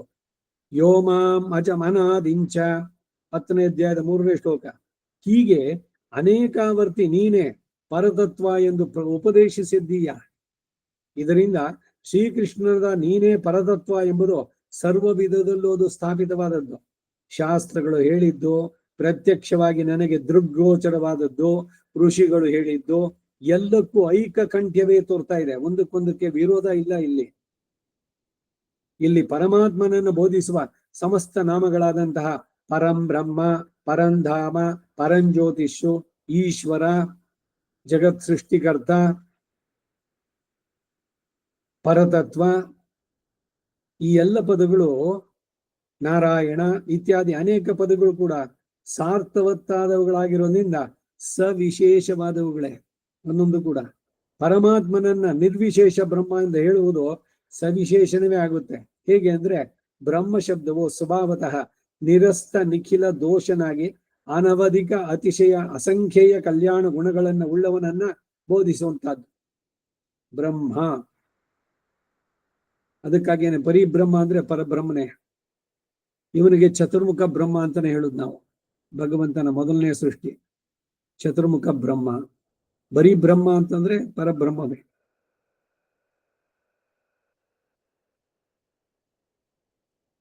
ಸರ್ವತ್ರ ಬೃಹತ್ವ ಗುಣಯೋಗದಿಂದ ಅಲ್ಲವೇ ಬ್ರಹ್ಮ ಶಬ್ದ ಪ್ರಯೋಗ. ಬೃಹತ್ವಾತ್ ಬ್ರಹ್ಮಣತ್ವಾಚ ತದ್ ಬ್ರಹ್ಮೇತಿ ಇತ್ಯಭಿಧೀಯತೆ ಎಂದು ಶ್ರುತಿ ಸ್ಮೃತಿಗಳಲ್ಲಿ ಹೇಳಲ್ಪಟ್ಟಿದೆ. ವಿಷ್ಣು ಪುರಾಣದಲ್ಲಿ ಬೃಹತ್ವಾದ್ ಬ್ರಹ್ಮಣತ್ವಾಚ ಯದ್ರೂಪಂ ಬ್ರಹ್ಮ ಸಂಗೀತಂ ಅಂತ ಇದೆ.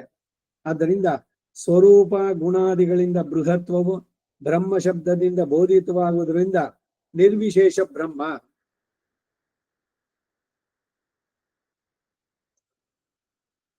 ಎಂಬ ಪ್ರಯೋಗದಲ್ಲೇ ಅಸಾಮಂಜಸ್ಯ ಪ್ರತಿಷ್ಠಿತ. ಇದು ಅದ್ವೈತದ ಖಂಡನೆ. ನಿರ್ವಿಶೇಷ ಬ್ರಹ್ಮ ಅಲ್ಲ, ಬ್ರಹ್ಮ ಎಲ್ಲದರಿಂದ ಸೇರಿರೋನು, ಸಕಲ ಕಲ್ಯಾಣ ಗುಣ ಪರಿಪೂರ್ಣ, ಎಲ್ಲ ದೋಷಗಳಿಂದ ದೂರ ಆದವನು. ಪರಬ್ರಹ್ಮವು ನಿರ್ವಿಶೇಷ ಆದ್ರೆ ಬ್ರಹ್ಮ ಶಬ್ದವನ್ನು ಉಪಯೋಗಿಸೋದು ತಪ್ಪಲ್ವೇ ಅಂತ ಇವರು. ಮುಂದಕ್ಕೆ ಈ ಎರಡು ಶ್ಲೋಕಗಳು ಅರ್ಥ ಆಯ್ತಲ್ಲ. ಈಗ ಭಾಷ್ಯದ ಅರ್ಥ. ಭಾಷ್ಯ ಮೊದಲು ಪರಂ ಬ್ರಹ್ಮ ಪರಂಧಾಮ ಪರಮಂ ಪವಿತ್ರಂ ಇತಿ ಯಂ ಶ್ರುತಯಃ ವದಂತಿ ಸಹಿ ಭವಾನ್ ಯತೋ ವಾ ಇಮಾನಿ ಭೂತಾನಿ ಜಾಯಂತೆ ಯೇನ ಜಾತಾನಿ ಜೀವಂತಿ ಯತ್ ಪ್ರಯಂತ್ಯಭಿಸಂವಿಶಂತಿ ತದ್ ವಿಜಿಜ್ಞಾಸಸ್ವ ತದ್ ಬ್ರಹ್ಮೇತಿ.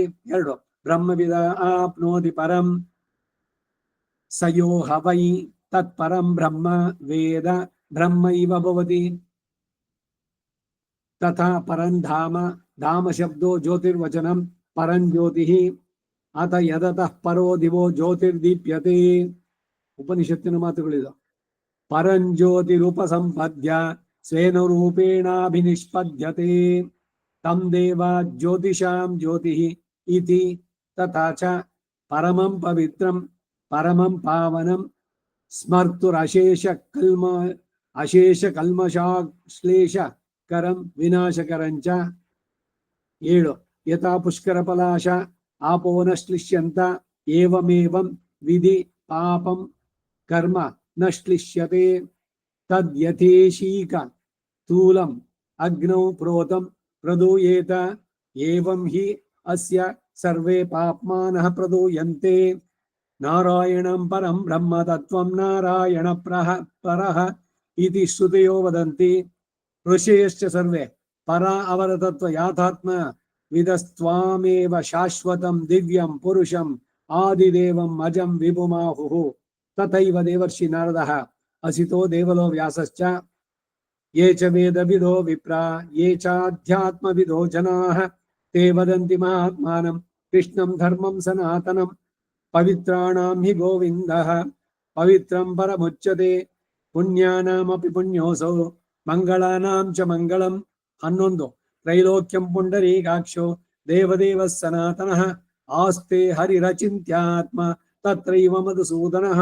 12 ಏಷ ನಾರಾಯಣ ಶ್ರೀಮಾನ್ ಕ್ಷೀರಾರ್ಣವನಿಕೇತನಃ ನಾಗಪರ್ಯಂಕಮುತ್ಸೃಜ್ಯ ಹ್ಯಾಗತೋ ಹಿ ಆಗತೋ ಮಧುರಾಂ ಪುರೀಂ ಪುಣ್ಯದ್ವಾರವತಿ ತತ್ರ ಯತ್ರಾಸ್ತೆ ಮಧುಸೂದನಃ ಸಾಕ್ಷಾದೇವ ಪುರಾಣೋಸೌ ಸಹಿ ಧರ್ಮ ಸನಾತನಃ.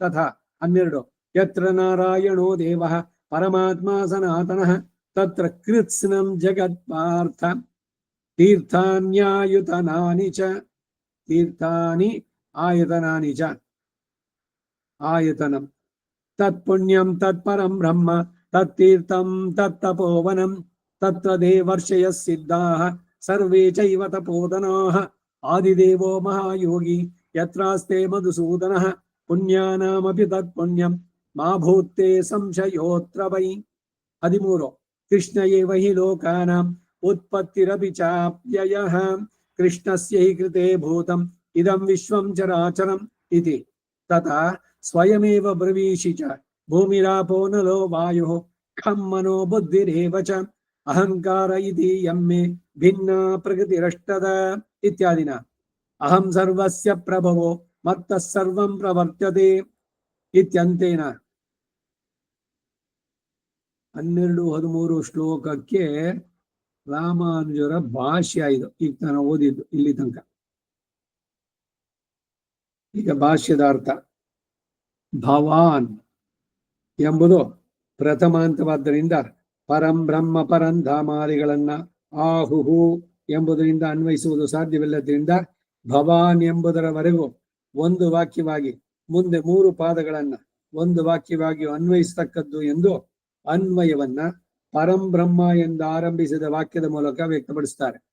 ಪರಂಬ್ರಹ್ಮ ಪರಂಧಾಮ ಪರಮಂ ಪವಿತ್ರಂ ಇತಿ ಎಂದು ಎಂ ಯಾವ ಪರಮಾತ್ಮನನ್ನ ಶ್ರುತಿಯೋ ವದಂತಿ ಶ್ರುತಿಗಳು ಹೇಳುತ್ತವೋ ಸಹಿ ಆ ಪರಮಾತ್ಮನೇ ಭವಾನ್ ನೀನಾಗಿದ್ದಿ.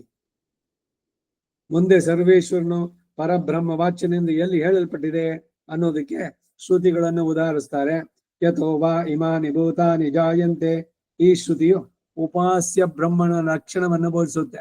ಯಾವನಿಂದ ಈ ಪರಿದೃಶ್ಯವಾದ ಶರೀರದಿಂದ ಕೂಡಿದ ಚೇತನರಾದ ಪ್ರಾಣಿ ವರ್ಗವೆಲ್ಲ ಹುಟ್ಟುತ್ತವೋ, ಏನ ಜಾತಾನಿ ಜೀವಂತಿ, ಯಾವನಿಂದ ಈ ಜನ್ಮ ಎತ್ತಿದ ಪ್ರಾಣಿಗಳು ಜೀವಿಸುತ್ತಿರುತ್ತವೋ, ಯತ್ ಪ್ರಯಂತ್ಯಭಿಸಂವಿಶಂತಿ, ಎಲ್ಲಿ ಇರುತ್ತವೋ ಮತ್ತು ಲಯವನ್ನು ಹೊಂದುತ್ತವೋ ಅಥವಾ ಮೋಕ್ಷವನ್ನು ಹೊಂದುತ್ತವೆಯೋ ಮತ್ತು ಲಯವನ್ನು ಹೊಂದುತ್ತವೆಯೋ ತತ್ ಅಂತವನನ್ನೇ ವಿಜಿಜ್ಞಾಸಸ್ವ ಉಪಾಸಿಸತಕ್ಕದ್ದು. ತದ್ಬ್ರಹ್ಮೇತಿ ಅದೇ ಪರಬ್ರಹ್ಮ ಎಂದು ಉಪಾಸಿಸತಕ್ಕದ್ದು. ಇದರಿಂದ ಮೋಕ್ಷಾರ್ಥಿಗೆ ಪರಬ್ರಹ್ಮನೇ ಉಪಾಸ್ಯ ಎಂದು ಸೃಷ್ಟಿ ಸ್ಥಿತಿ ಲಯಾದಿಗಳಿಗೆ ಯಾವನು ಕಾರಣನೋ ಅವನೇ ಪರಬ್ರಹ್ಮ ಎಂದು ಹೇಳಲ್ಪಟ್ಟಿದ್ದು. ಸೃಷ್ಟಿಗೆ ಯಾವನು ಕಾರಣಭೂತನೋ ಅವನೇ ಪರಬ್ರಹ್ಮ ಎಂದು ಹೇಳಿದ್ರು ಸಾಕಾಗಿರುವ ಇನ್ನು ಸ್ಥಿತಿ ಲಯಗಳನ್ನು ಏಕೆ ಹೇಳಬೇಕು ಅಂದ್ರೆ, ವಿಶದವಾಗಿ ಈ ಲೀಲಾ ವಿಭೂತಿ ಸರ್ವ ವ್ಯಾಪಾರಕ್ಕೂ ಆತನೊಬ್ಬನೇ ಕಾರಣಭೂತವೇ ವಿನಃ ಇನ್ಯಾರು ಅಲ್ಲ ಅಂತ ತಿಳಿಸುವುದಕ್ಕಾಗಿ ಎಂದು ಭಾವಿಸ್ತಕ್ಕದ್ದು. ಹಾಗೆಯೇ ಸರ್ವಂ ಖಲ್ವಿದಂ ಬ್ರಹ್ಮ ತಜ್ಜಲಾನಿತಿ ಶಾಂತ ಉಪಾಸೀತ ಉಪನಿಷತ್ತಿನ ಮಾತು. ಸರ್ವಂ ಖಲು ಇದಂ ಬ್ರಹ್ಮ, ಎಲ್ಲವೂ ಬ್ರಹ್ಮನೇ ಅಲ್ವೇ ಅಲ್ಲಿ ಹೇಳುದು ಎಂಬ ಶ್ರುತಿಯು ಇನ್ನೊಂದು ಕಡೆಯಲ್ಲಿ ಹೇಳುತ್ತೆ. ಪರಮಾತ್ಮನಿಂದ ಹುಟ್ಟಿ ಪರಮಾತ್ಮನಲ್ಲೇ ಇರೋದ್ರಿಂದ, ಸರ್ವಾತ್ಮಕವಾಗಿರುವ ಪರಮಾತ್ಮನಲ್ಲೇ ಲಯವನ್ನು ಹೊಂದೋದ್ರಿಂದ ಎಲ್ಲವೂ ಬ್ರಹ್ಮ ಎಂದು ಭಾವಿಸಿ ಶಾಂತನಾಗಿ ಆತನನ್ನೇ ಉಪಾಸಿಸತಕ್ಕದ್ದು ಎಂದು ಬೋಧಿಸುತ್ತೆ. ನಮ್ಮಲ್ಲೇ ಸದಾ ಭಗವಂತ ಇದ್ದಾನೆ. ಸರ್ವಸ್ಯ ಚಾಹಂ ಹೃದಯ ಸನ್ನಿವಿಷ್ಟ ಮತ್ತಸ್ಮತಿ ಜ್ಞಾನಮಪೋಹನಂಚ ವೇದೈಶ್ಚ ಸರ್ವೈ ಅಹಮೇವ ವೇದ್ಯೋ ವೇದಾಂತ ಕೃದ್ದೇವ ವಿದೇವ ಚಾಹಂ ಅಹಂ ವೈಶ್ವಾನರೋ ಭೂತ್ವ ಪ್ರಾಣಿನಾಂ ದೇಹಮಾಶ್ರಿತಃ. ಭಗವದ್ಗೀತೆನಲ್ಲಿ ಎಷ್ಟೆಷ್ಟು ಕಡೆಯಲ್ಲಿ ಎಷ್ಟು ಸ್ಪಷ್ಟವಾಗಿರುತ್ತೆ. ಇದಕ್ಕಿಂತ ಇನ್ನು ಸ್ಪಷ್ಟತೆಯಿಂದ ಹೇಳ್ಬೇಕಾ? ಅವನೇ ಪರಬ್ರಹ್ಮ ಅಂತ.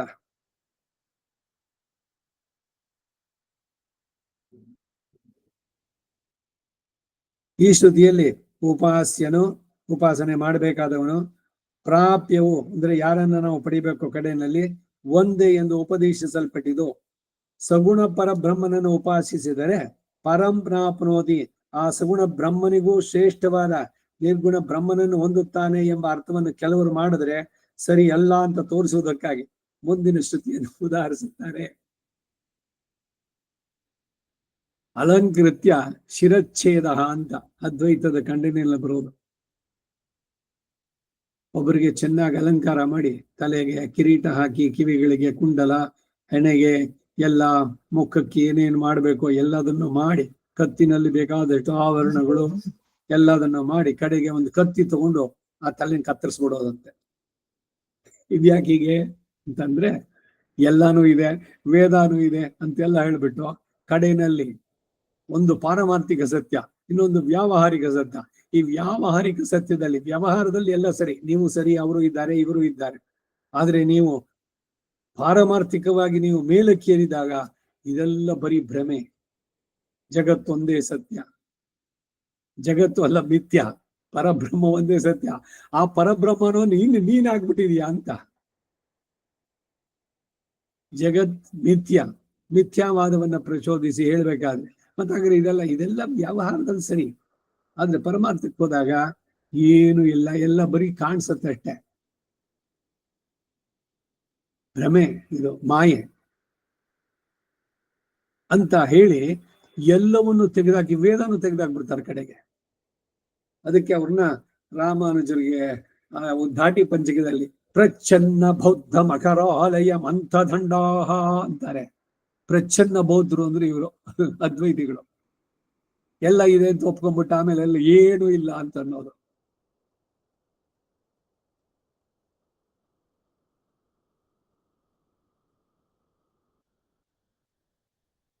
ಪರಮಾತ್ಮನಿಂದ ಹುಟ್ಟಿ ಪರಮಾತ್ಮನಲ್ಲೇ ಇರೋದ್ರಿಂದ, ಸರ್ಮಾತ್ಮಕವಾಗಿರುವ ಪರಮಾತ್ಮನಲ್ಲೇ ಲಯವಾಗೋದ್ರಿಂದ ಎಲ್ಲವೂ ಅಲ್ಲಿ ಹೇಳೋದು.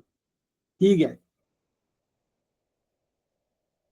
ಎರಡನೇದು ಬ್ರಹ್ಮವಿತ್, ಪರಬ್ರಹ್ಮನನ್ನು ಉಪಾಸಿಸಿ ಸಾಕ್ಷಾತ್ಕರಿಸಿದವನು ಪರಂ ಅಂತಹ ಪರಬ್ರಹ್ಮವನ್ನೇ ಆಪ್ನೋತಿ ಹೊಂದುತ್ತಾನೆ. ತತ್ಕೃತು ನ್ಯಾಯ ಬೋಧಿಸಲ್ಪಟ್ಟಿದ್ದು ಇಲ್ಲಿ. ಈಗ ನಾವು ಈ ಏನದು ಭ್ರಮರ ಕೀಟ ನ್ಯಾಯ, ಒಂದು ದುಂಬಿ ಆ ಕಣಜ ಅದ್ಯಾವುದೋ ಒಂದು ಹುಳು ನೀಡ್ಕೊಂಡ್ ಬಂದ್ಬಿಟ್ಟು ಒಂದ್ಸಲಿ ಇದು ಕುಟಕ್ ಬಿಟ್ಟು ತಂದ್ಬಿಟ್ಟು ತನ್ನ ಗೂಡ್ನಲ್ಲಿ ಹಾಕ್ಬಿಟ್ಟು ಅದ್ರ ಪಕ್ಕದ ಜೀ ಅಂತ ಸುಧಾ ಇದ್ರೆ ಇನ್ ಯಾವಾಗ ಅದು ಚುಚ್ಚುತ್ತು ಅಂತ ಆ ಹುಳು ಇದ್ರದೇ ಚಿಂತನೆ ಸದಾ ಮಾಡ್ತಾ ಮಾಡ್ತಾ ಕಡೆಗೆ ಅದು ಕೀಟವೇ ಆಗ್ಬಿಡುತ್ತೆ ಅಂತ. ಇದು ಭ್ರಮರ ಕೀಟ ನ್ಯಾಯ. ಇಲ್ಲಿ ನೀನು ನಾನೇ ಬ್ರಹ್ಮ, ಅಹಂ ಬ್ರಹ್ಮಾಸ್ಮಿ ಬ್ರಹ್ಮಾಸ್ಮಿ ಅಂತ ಹೇಳ್ಕೊಂಡು ನೀನೇ ಬ್ರಹ್ಮ ಆಗ್ಬಿಡ್ತೀಯ ಅಂತಾರೆ. ಅದನ್ನೆಲ್ಲಿ ಇವರು ಕಣಿಸುವಂತದ್ದು. ಪರಂಜ್ಯೋತಿ ರೂಪ ಸಂಪದ್ಯ, ಅವನ ರೂಪದಲ್ಲಿದ್ದಾನೆ. ಮೋಕ್ಷದಲ್ಲಿ ಸಾರೋಪ್ಯ, ಸಾಲೋಕ್ಯ, ಸಾಮೀಪ್ಯ, ಸಾಯುಜ್ಯ. ಸಾಯುಜ್ಯ ಅವನದೇ ರೂಪ ಅಂದ್ರೆ ಅವನ ತರ ಶರೀರ ಅಲ್ಲಿ ಇದ್ರೂ ಕೂಡ ಇವನೇ ಪರಮಾತ್ಮನ ಆಗ್ಬಿಡೋದಿಲ್ಲ. ಇದು ನಮ್ಮ ಸಿದ್ಧಾಂತ. ಇಲ್ಲಿಯೂ ಅವನ ಕೈಂಕರ್ಯ ನಾವು ಬಯಸೋದು, ಅಲ್ಲಿ ಹೋದ್ರು ಕೂಡ ಅಷ್ಟೇ ನಿತ್ಯ ಕೈಂಕರ್ಯ. ಇವನೇ ಪರಮಾತ್ಮನಾಗ ಅಲ್ಲಿ ಕೂತ್ಕೊಳ್ಳಲ್ಲ.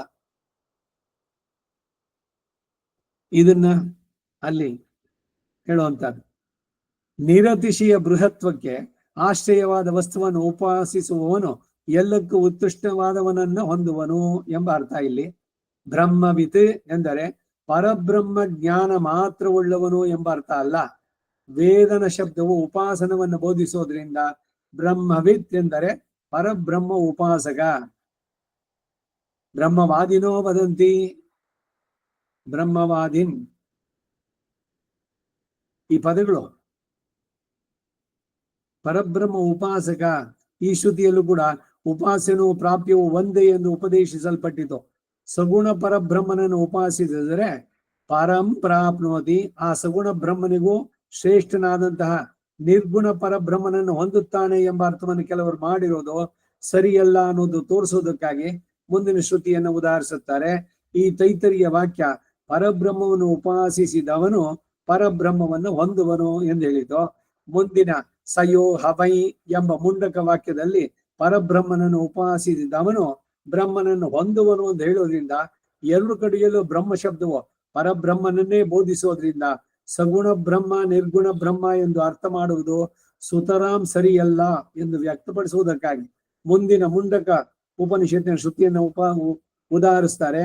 ಯಹ ಏತತ್ ಪರಮಂ ಬ್ರಹ್ಮವೇದ, ಯಾವ ಮೋಕ್ಷಾರ್ಥಿಯು ಸರ್ವಾಧಿಕನಾದ ಪರಬ್ರಹ್ಮನನ್ನ ಪ್ರೀತಿ ರೂಪಾಪನ್ನ ದರ್ಶನ ಸಮಾನಾಕಾರವಾದ ಉಪಾಸನದಿಂದ ಧ್ಯಾನಿಸುತ್ತಾನೋ, ಅಂದರೆ ಪರಬ್ರಹ್ಮ ಸಾಕ್ಷಾತ್ಕಾರವನ್ನ ಧ್ಯಾನದ ಮೂಲಕ ಹೊಂದುತ್ತಾನೋ, ಸ ಬ್ರಹ್ಮೈವ ಭವತಿ, ಅವನು ಆವಿರ್ಭವಿಸಿದ ಪರಬ್ರಹ್ಮ ಸಾಮ್ಯವನ್ನು ಹೊಂದಿದವನಾಗ್ತಾನೆ. ಇದು ಅತ್ಯಾಶ್ಚರ್ಯ. ನಿರಂಜನ ಪರಮಂ ಸಾಮ್ಯಮುಪೈತಿ ಎಂಬ ಶ್ರುತಿಗೆ ವಿರೋಧ ಇಲ್ಲದೆ ಅರ್ಥ ಮಾಡಬೇಕಾಗಿರೋದ್ರಿಂದ ಪರಮಾತ್ಮನೊಂದಿಗೆ ಐಕ್ಯವನ್ನು ಹೊಂದುತ್ತಾನೆ ಎಂಬ ಅರ್ಥ ಕೂಡೋದಿಲ್ಲ.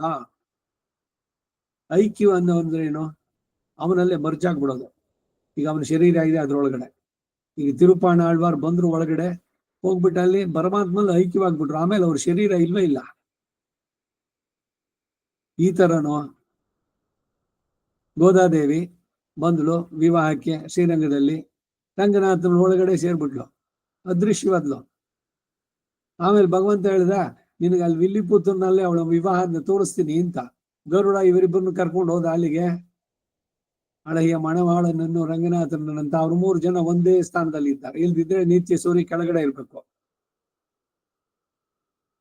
ಐಕ್ಯ ಅಂದ್ರೆ ಇವನು ಅವನಲ್ಲಿ ಸೇರಿ ಹೋಗ್ತಾನೆ ಅಂತಾನೆ. ಅಂದ್ರೆ ಇವನು ಜೀವಾತ್ಮ ಬೇರೆ, ಪರಮಾತ್ಮ ಬೇರೆ. ಅವನು ಎಂದಿಗೂ ಅವನ ಜೊತೆ ಸೇರೋಕ್ ಆಗವಲ್ಲ. ಇದು ಸಿದ್ಧಾಂತ. ಅದು ಸಾಕ್ಷಾತ್ ರಾಮಾನುಜರಿಗೆ ಕಂಚಿ ವರದರಾಜನೇ ಹೇಳ್ದ, ಭೇದಂ, ಜೀವಾತ್ಮನು ಪರಮಾತ್ಮನು ಇಬ್ಬರಲ್ಲಿ ಭೇದ ಇದೆ, ಅವರಿಬ್ರು ಒಂದೇ ಅಲ್ಲ. ಇವನು ಅವನಲ್ಲೇ ತನ್ಮಯನಾಗಿ ಎಲ್ಲ ಅದೇ ಆದಾಗ ಅವ್ರು ನೋಡಿದ್ರೆ ಥೇಟ್ ಅವರೇ ಅಂತಂದ್ರೆ ಅವರೇ ಆಗ್ಬಿಡ್ತಾರ. ಇದ್ರು ಅವರಂತೆ ರೂಪದಲ್ಲಿ ಇರ್ಬೋದು, ಇಲ್ಲ ಅವರ ಸ್ವಭಾವನೋ ಅವರ ಏನೋ ಹ್ಯಾಬಿಟ್ಸು ಆ ರೀತಿನಲ್ಲಿ ಅವರಿಗೆ ಹೋಲಿಕೆ ಹೇಳಿದ್ರೆ ಥೇಟ್ ಅವರೇ ಇವರು ಅಂತ ಹೇಳ್ಬಿಟ್ಟು, ಥೇಟ್ ಅವರೇ ಅವರು ಅಂತಂದ್ರೆ ಪೂರ್ಣವಾಗಿ ಅವರೇ ಆಗ್ಬಿಟ್ರು ಇವರು. ಇದೇನೇ ವ್ಯತ್ಯಾಸ ಚರ್ಚೆಗಳಿದ್ರಲ್ಲಿ. ನಿರಂಜನ ಪರಮಂ ಸಾಮ್ಯಮುಪೈತಿ ಎಂಬ ಶ್ರುತಿಗೆ ವಿರೋಧ ಇಲ್ಲದೆ ಅರ್ಥ ಮಾಡ್ಬೇಕು ಅಂದ್ರೆ ಪರಮಾತ್ಮನಲ್ಲಿ ಐಕ್ಯವನ್ನು ಹೊಂದುತ್ತಾನೆ ಎಂಬ ಅರ್ಥ ಕೂಡೋದಿಲ್ಲ. ಆದ್ದರಿಂದ ಶ್ರೀ ರಂಗರಾಮಾನುಜರು ಆವಿರ್ಭವಿಸಿದ ಸ್ವಸ್ವರೂಪ ಉಳ್ಳವನಾಗುವುದರ ಮೂಲಕ ಪರಮಾತ್ಮನಿಗೆ ಸಾಮ್ಯವನ್ನು ಹೊಂದುತ್ತಾನೆ ಎಂದು ಭಾಷ್ಯ ಬರೆದಿದ್ದಾರೆ. ಉಪನಿಷತ್ತಿಗೆ ರಂಗರಾಮಾನುಜ ಭಾಷ್ಯ. ಈಗ ತಾನು ನಾವು ಒಂದಷ್ಟು ಭಾಷೆಗಳನ್ನೆಲ್ಲ ಕವರ್ ಮಾಡಿದ್ವಿ. ಬಹಳ ಹಿಂದೆನೆ ಶುರು ಮಾಡಿದ್ದು ಒಂದೊಂದು ಮೇಲ್ಕೋಟೆ ಅಕಾಡೆಮಿ ಇದ್ರದಿಂದ ಇಟ್ಕೊಂಡು. ಅದರಲ್ಲಿ ರಂಗರಾಮಾನುಜ ಭಾಷ್ಯದಲ್ಲಿ ಬರೋ ಮಾತಿದು ಏನು ಅಂತಂದ್ರೆ,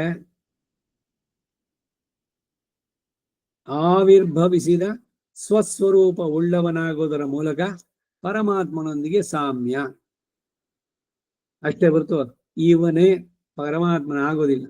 ಸಾಮ್ಯವನ್ನ 2 ವಸ್ತುಗಳಿಗೆ ಹೇಳಿದ್ರೆ ಕೆಲವು ಧರ್ಮಗಳಲ್ಲಿ ಮಾತ್ರವೇ ಸಮತ್ವ ಎಂಬುದು ಮತ್ತು ಮಿಕ್ಕ ವಿಷಯಗಳಲ್ಲಿ 2 ಬೇರೆ ಬೇರೆ ಎಂಬ ಭಾವವು ಸಿದ್ಧವಾಗುವುದರಿಂದ ಯಾವುದರಲ್ಲಿ ಸಮತ್ವ ಅನ್ನೋದನ್ನ ಶ್ರೀ ವ್ಯಾಸ ಮಹರ್ಷಿಯು ಭೋಗ ಮಾತ್ರ ಸಾಮ್ಯಲಿಂಗ ಹಚ್ಚ ಶ್ರೀ ಭಾಷ್ಯದಲ್ಲಿ ಕಡೆಯಲ್ಲಿ ಬರುವಂತಹ ಸೂತ್ರ ಇದು.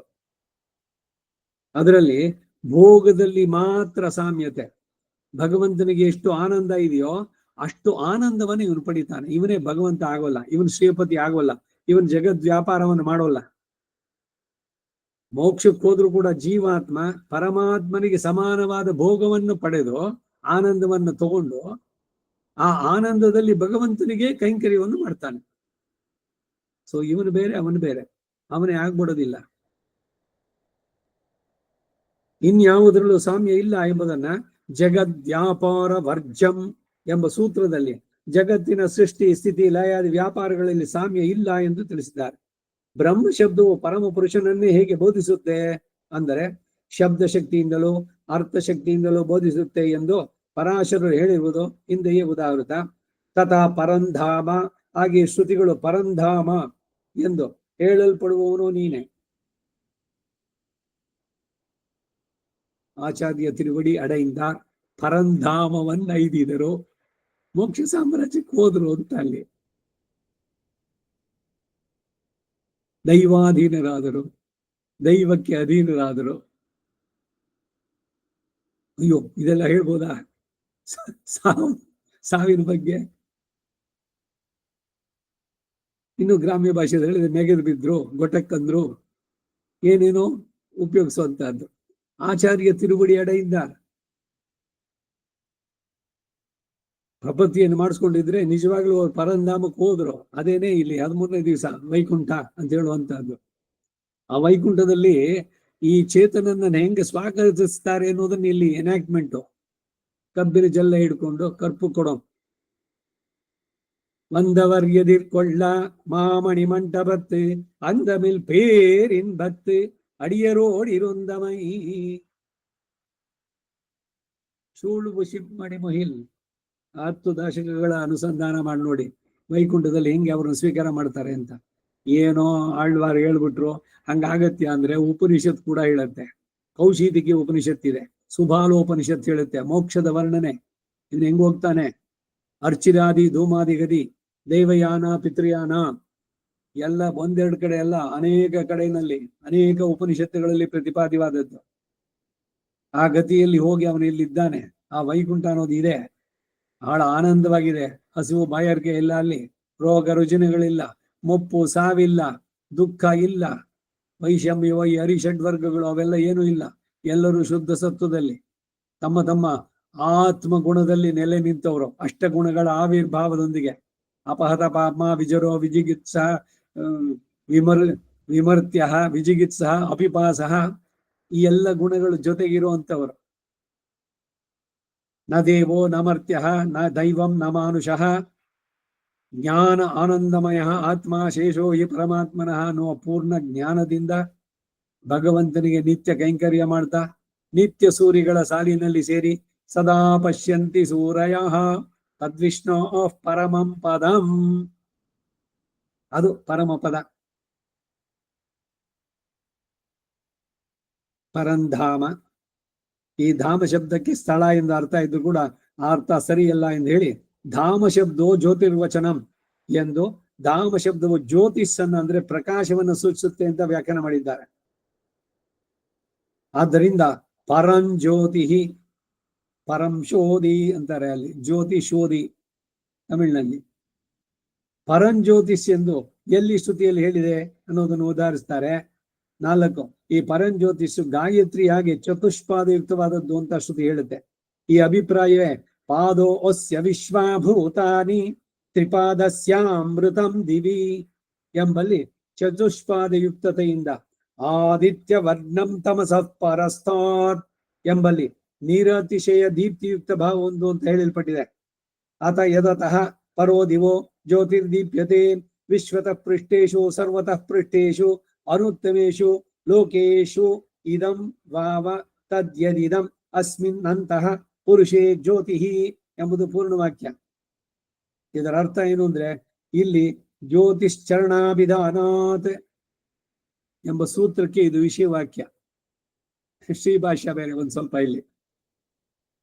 ಅಪ್ರಾಕೃತ ಸ್ಥಾನ ವಿಶೇಷದ ಹೊರಗೆ, ಸಮಷ್ಟಿ ವಿಷ್ಟಿ ಸೃಷ್ಟಿಗೂ ಹೊರಗೆ, ಸರ್ವೋತ್ತಮ ಸ್ಥಾನ ವಿಶೇಷಗಳಲ್ಲೂ ಲೋಕಗಳಲ್ಲೂ ತನ್ನ ಜ್ಯೋತಿಷ್ಯನಿಂದ ಎಲ್ಲ ಜ್ಯೋತಿಷ್ಯಗಳನ್ನು ಬೆಳಗುವ ಹಾಗೆ ಮಾಡುವ ಜ್ಯೋತಿಷ್ಯಾದ ಪರಮಾತ್ಮನು ಪ್ರಕಾಶಿಸ್ತಾನೋ ಅಂತಹ ನಿತ್ಯ ವಿಭೂತಿಯ ಮೇಲೂ ಪ್ರಕಾಶಿಸುವ ತ್ರಿಪಾದ್ ಬ್ರಹ್ಮವೇ ಈ ಶರೀರವನ್ನು ಹೊಂದಿದ ಪುರುಷನ ಒಳಗೂ ಕೌಕ್ಷೇಯ ಕುಕ್ಷೇಯ ಜ್ಯೋತಿಷ್ ಶರೀರಕನಾಗಿ ವೈಶ್ವಾನರ ಶಬ್ದದಿಂದ ಹೇಳಿಸ್ಕೊಳ್ತಾನೆ. ಅಹಂ ವೈಶ್ವಾನರೋ ಭೂತ್ವ ಅಂತವನನ್ನು ಉಪಾಸಿತ ಎಂದು ಮುಂದಿನ ವಾಕ್ಯದಲ್ಲಿ ಇಲ್ಲಿ ನ ತತ್ರ ಸೂರ್ಯೋ ಭಾತಿ ನ ಚಂದ್ರ ತಾರಕೆ ತಸ್ಯ ಭಾಸ ಸರ್ವಮಿದಂ ವಿಭಾತಿ. ಕಠೋಪನಿಷತ್ತಿನ ಮಾತು. ಅಲ್ಲಿ ಸೂರ್ಯ ಜ್ವಲಿಸೋದಿಲ್ಲ, ಸೂರ್ಯನ ತೇಜಸ್ಸು ಅವನ ಮುಂದೆ ಒಂದು ಸಣ್ಣ ಕ್ಯಾಂಡಲ್ ಇಟ್ಕೊಂಡಂಗಿರುತ್ತಷ್ಟೆ. ನ ತತ್ರ ಸೂರ್ಯೋ ಭಾತಿ ನ ಚಂದ್ರ ತಾರಕೆ ತಸ್ಯ ಭಾಸ ಸರ್ವಮಿದಂ ವಿಭಾತಿ. ಅವನ ಜ್ಯೋತಿಯಿಂದಾನೇ ಎಲ್ಲದಕ್ಕೂ, ಸೂರ್ಯನ ತೇಜಸ್ಸು ಉಂಟಾಗಿದ್ದವನಿಂದ, ಅಗ್ನಿಗೆ ಆ ಜ್ವಲಿಸುವ ಶಕ್ತಿ ಉಂಟಾಗಿದ್ದವನಿಂದ. ನಾರಾಯಣ ಪರೋ ಜ್ಯೋತಿ, ನಾರಾಯಣ ಸೂಕ್ತ ಅದನ್ನೇ ಸಮರಿಸುವಂತದ್ದು. ಪರಂಜ್ಯೋತಿಷ್ ಎಂದರೆ ಪರಮಾತ್ಮ ಎಂಬುದಕ್ಕೆ ಇನ್ನೂ 2 ಶ್ರುತಿಗಳನ್ನು ಉದಾಹರಿಸ್ತಾರೆ. ಪರಂ ಜ್ಯೋತಿ ನಿರತಿಶಯ ನಿರವಧಿಕ ಜ್ಯೋತಿಷ್ಯಾದ ಪರಮ ಪುರುಷನನ್ನ ಉಪಸಂಪದ್ಯ ಹೊಂದಿ. ಯಾರು ಹೊಂದಿ ಅಂತ ಅಂದ್ರೆ, ಹಿಂದೆ ಏಷ ಸಂಪ್ರಸಾದೋ ಅಸ್ಮಾತ್ ಶರೀರಾತ್ ಸಮುತ್ತಾಯ ಪರಂಜ್ಯೋತಿರುಪಸಂಪದ್ಯ ಅಂತ ಇರೋದ್ರಿಂದ ಸಂಪ್ರಸಾದ ಅಂದ್ರೆ ಜೀವ ಎಂದು ಅರ್ಥ ಮಾಡಿದ್ದಾರೆ.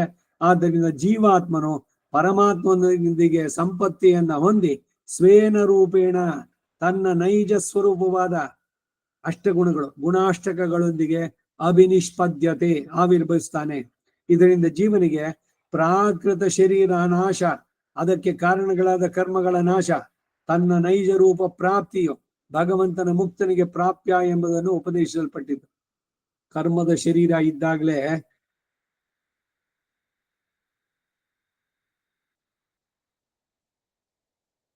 ಜ್ಞಾನ, ಯಾವ ಜ್ಞಾನ? ಆತ್ಮದ ಯಥಾರ್ಥ ಜ್ಞಾನ ಉಂಟಾಗುವುದು ಈ ಶರೀರ ಬಿಟ್ಟಾಗ್ಲೇನೆ. ಅವನಿಗೆ ದಿವ್ಯ ಶರೀರ ಸಿಗಬೇಕು.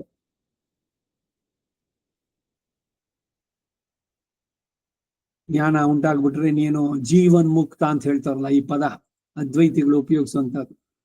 ನಮ್ಮಲ್ಲಿ ಈ ಪದದ ಉಪಯೋಗ ಇಲ್ಲ. ಯಾಕೆಂದ್ರೆ ಈ ಜೀವ ಅಂದ್ರೆ ಇಲ್ಲಿ ಕರ್ಮದಿಂದ ಇರುವಂತವನು. ಅವನು ಕರ್ಮ ಶರೀರ ಬಿಡಿಸ್ಕೊಳ್ಬೇಕು. ಸೂಕ್ಷ್ಮ ರೂಪದಲ್ಲೂ ಕೂಡ ಕರ್ಮದ ಶರೀರ ಬಿಟ್ಟು ಹೋಗ್ಬೇಕು.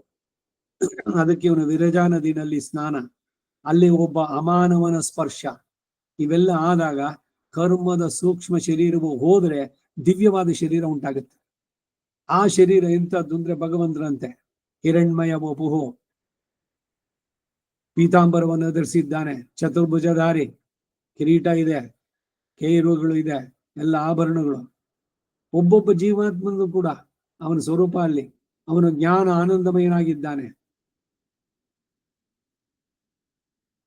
ಕರ್ಮದ ಶರೀರ ಹೋಗ್ಬೇಕು. ಅದು ಬಹಳ ಬಹಳ ಮುಖ್ಯವಾಗಿ ಇಲ್ಲಿ ಹೇಳುವಂತದ್ದು. ಕರ್ಮಗಳ ನಾಶ, ತನ್ನ ನೈಜ ಸ್ವರೂಪ ಪ್ರಾಪ್ತಿ ಭಗವಂತನಿಗೆ. ಆರನೇದು ತಮ್ ದೇವಾಹ ಇತ್ಯಾದಿ ದೇವಾಹ, ದೇವತೆಗಳು, ಜ್ಯೋತಿಷಾಂ ಜ್ಯೋತಿ, ಸರ್ವಲೋಕಗಳ ಜ್ಯೋತಿಷ್ಯಗಳಿಗೆಲ್ಲ ಜ್ಯೋತಿರ್ದಾಯಕನಾಗಿರುವ ನಿರತಿಶಯ ಜ್ಯೋತಿಷ್ಯಾದಂತಹ ತಮ್, ಆ ಮಹಾಪ್ರಸಿದ್ಧನಾದ ಪರಮ ಪುರುಷನನ್ನ ಉಪಾಸಿಸುತ್ತಾರೆ ಎಂಬ ಈ ಶ್ರುತಿಯಿಂದ ಪರಂಜ್ಯೋತಿ ಶಬ್ದ ವಾಚ್ಯನು ಪರಮ ಪುರುಷ ಎಂದು ಹೇಳಲ್ಪಟ್ಟಿದೆ. ಇಂತಹ ಪರಮ ಪುರುಷನು ನಮಗೆ ಹೇಗೋ ಹಾಗೆಯೇ ದೇವತೆಗಳಿಗೂ ಆತನೇ ಉಪಾಸ್ಯ ಎಂದು ಜ್ಯೋತಿಷಿ ಭಾವಾಚ ಎಂಬ ಶಾರೀರಿಕ ಸೂತ್ರ 1:3:31 ಹೇಳಿರುವ ಹಾಗೆ ದೇವತೆಗಳಿಗೂ ಉಪಾಸನೆಯಲ್ಲಿ ಅಧಿಕಾರ ಉಂಟು ಅನ್ನೋದು ಸ್ಥಾಪಿಸಲ್ಪಟ್ಟಿತು.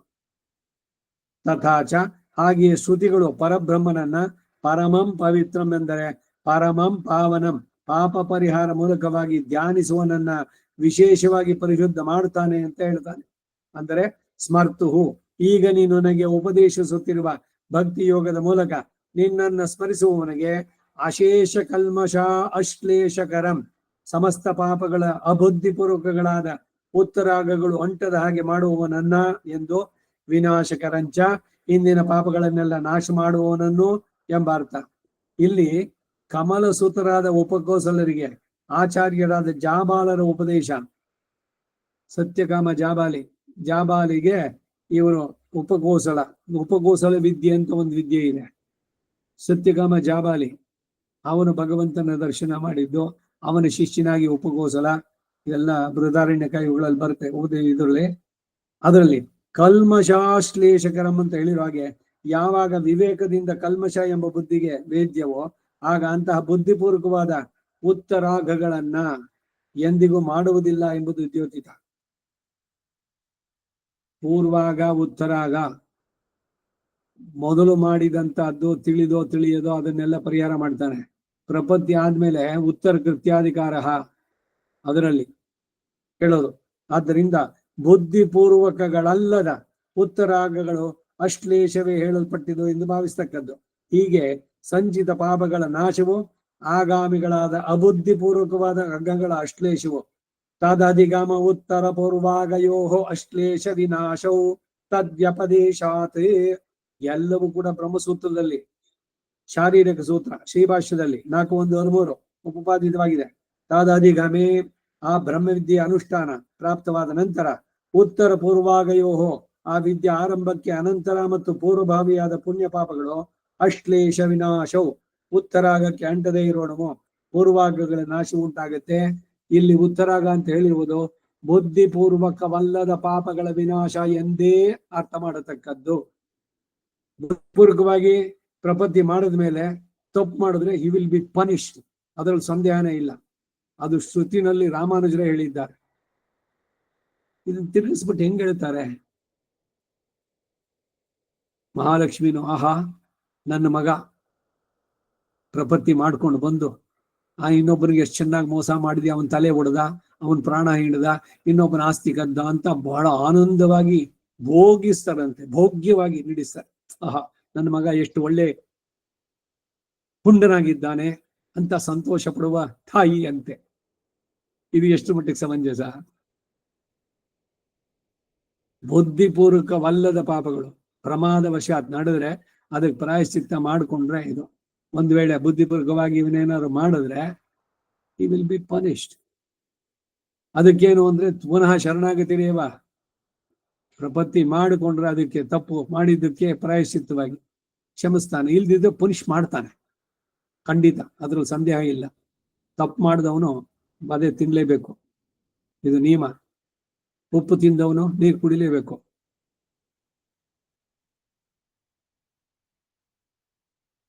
ಬುದ್ಧಿಪೂರ್ವಕವಲ್ಲದ ಪಾಪಗಳ ವಿನಾಶ ಎಂದೇ ಅರ್ಥ ಮಾಡತಕ್ಕದ್ದು. ಏಕೆಂದ್ರೆ ಹಾಗೆ ಸ್ಥಿತಿಯಲ್ಲಿ ಹೇಳಿರೋದ್ರಿಂದ ಎಂಬುದು ಈ ಸೂತ್ರಾರ್ಥ.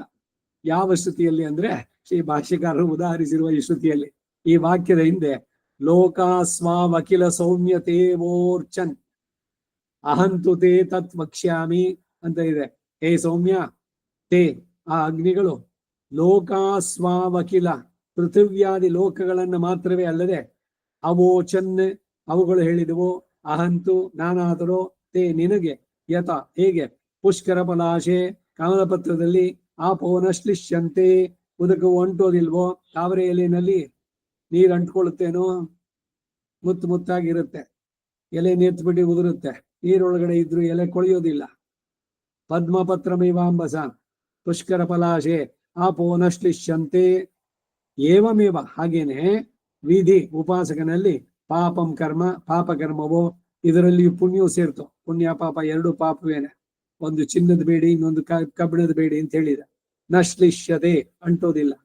ತತ್ ಅಂತಹ ವಿದ್ಯೆಗೆ ವಿಷಯಭೂತನಾದ ಪರಬ್ರಹ್ಮವನ್ನ ವಕ್ಷಾಮಿ ನಿನಗೆ ಕೇಳಲು ಅಪೇಕ್ಷೆ ಇದ್ರೆ ಹೇಳ್ತೀನಿ. ಇಲ್ಲಿ ನೋಡಿ, ಮತ್ತೆ ಕೇಳೋ ಆಸಕ್ತಿ ಇದ್ರೆ ಹೇಳ್ತೀನಿ, ಸುಮ್ನೆ ತಲೆ ತಿನ್ನೋಲ್ಲ. ಅಯ್ಯೋ ಶುರು ಮಾಡಿದ್ರೆ ವಿರೇ ನಿಲ್ಸೋದೇ ಇಲ್ವಲ್ಲ, ಇಂಥದ್ದೆಲ್ಲ ಶಾಸ್ತ್ರಕ್ಕೆ ಅಪಮಾನ. ಯಾರಿಗೂ ಅಂತ ಅತಿಯಾದ ಆಸಕ್ತಿನೂ ಇರಬಾರ್ದು. ಇಲ್ಲ ಬನ್ನಿ ನಾ ಹೇಳ್ಬಿಡ್ತೀನಿ ನಿಮ್ಗೆಲ್ಲ, ಅದನ್ನು ಬೇಡ ಸ್ವಾಮಿ ನಮ್ಗೆ, ಇಲ್ಲ ಸ್ವಲ್ಪ ಬಿಡಿ ಅವ್ರಿಗೆ ಹೇಳೋ ಚಟ. ಈ ಮಹಾನಾಡು ಆಯ್ತಿತ್ತಲ್ಲ ಮಲ್ಲೇಶ್ವರದಲ್ಲಿ, ಆ ತರ ಬಂದ್ಬಿಟ್ಟು ಅವರು ಬೈಕಿಂದ ಕಿತ್ಕೊಂಡು ಹೋಗ್ಬೇಕು, ಅಲ್ಲಿ ತನಕ ಹೇಳೋಬೇಕು. ಅದೇನು ಉಚಿತನ ಇವ್ರಿಗೆ ಅಂತ ಯಾಕೆ ಹೇಳ್ಬೇಕು? ಅವ್ರು ಹೇಳ್ತಾ ಇದ್ದಾರೆ 5 ನಿಮಿಷ 3 ನಿಮಿಷ ಅಂತ. 5 ನಿಮಿಷ ಅಂದ್ರೆ 3 ನಿಮಿಷದಲ್ಲಿ ಮುಗಿಸಿ, 3 ನಿಮಿಷ ಅಂದ್ರೆ 2 ನಿಮಿಷದಲ್ಲಿ ಹೇಳ್ಬಿಟ್ಟು ಬನ್ನಿ. ವಿಚಿತ್ರ ಜನಗಳು, ಹೇಳೋರ್ಗೂ ಆ ಚಟ, ಅವ್ರಿಗಾದ್ರೂ ಮರ್ಯಾದೆ ಇರ್ಬೇಕು. ಪಾಪ ಉಪನ್ಯಾಸ ಮಾಡ್ತಿದ್ದಾರೆ, ಏನೋ ಹೇಳಿ ಬಿಡ್ಬೋದಲ್ಲ. ಒಬ್ಬರಿಗೆ ಬಿಟ್ಬಿಡೋದು 30-40 ನಿಮಿಷ, ಇನ್ನೊಬ್ರಿಗೆ 3 ನಿಮಿಷಕ್ಕೆ ಅವ್ರ ಹತ್ರ ಬಂದ್ಬಿಟ್ಟು ವ್ಯಕ್ತಪಾಗಿ ಹಿಡಿದ್ಬಿಡೋದು ಅವ್ರ ಮುಂದೆ. ಇದೆಲ್ಲ ಅಪಚಾರಗಳು.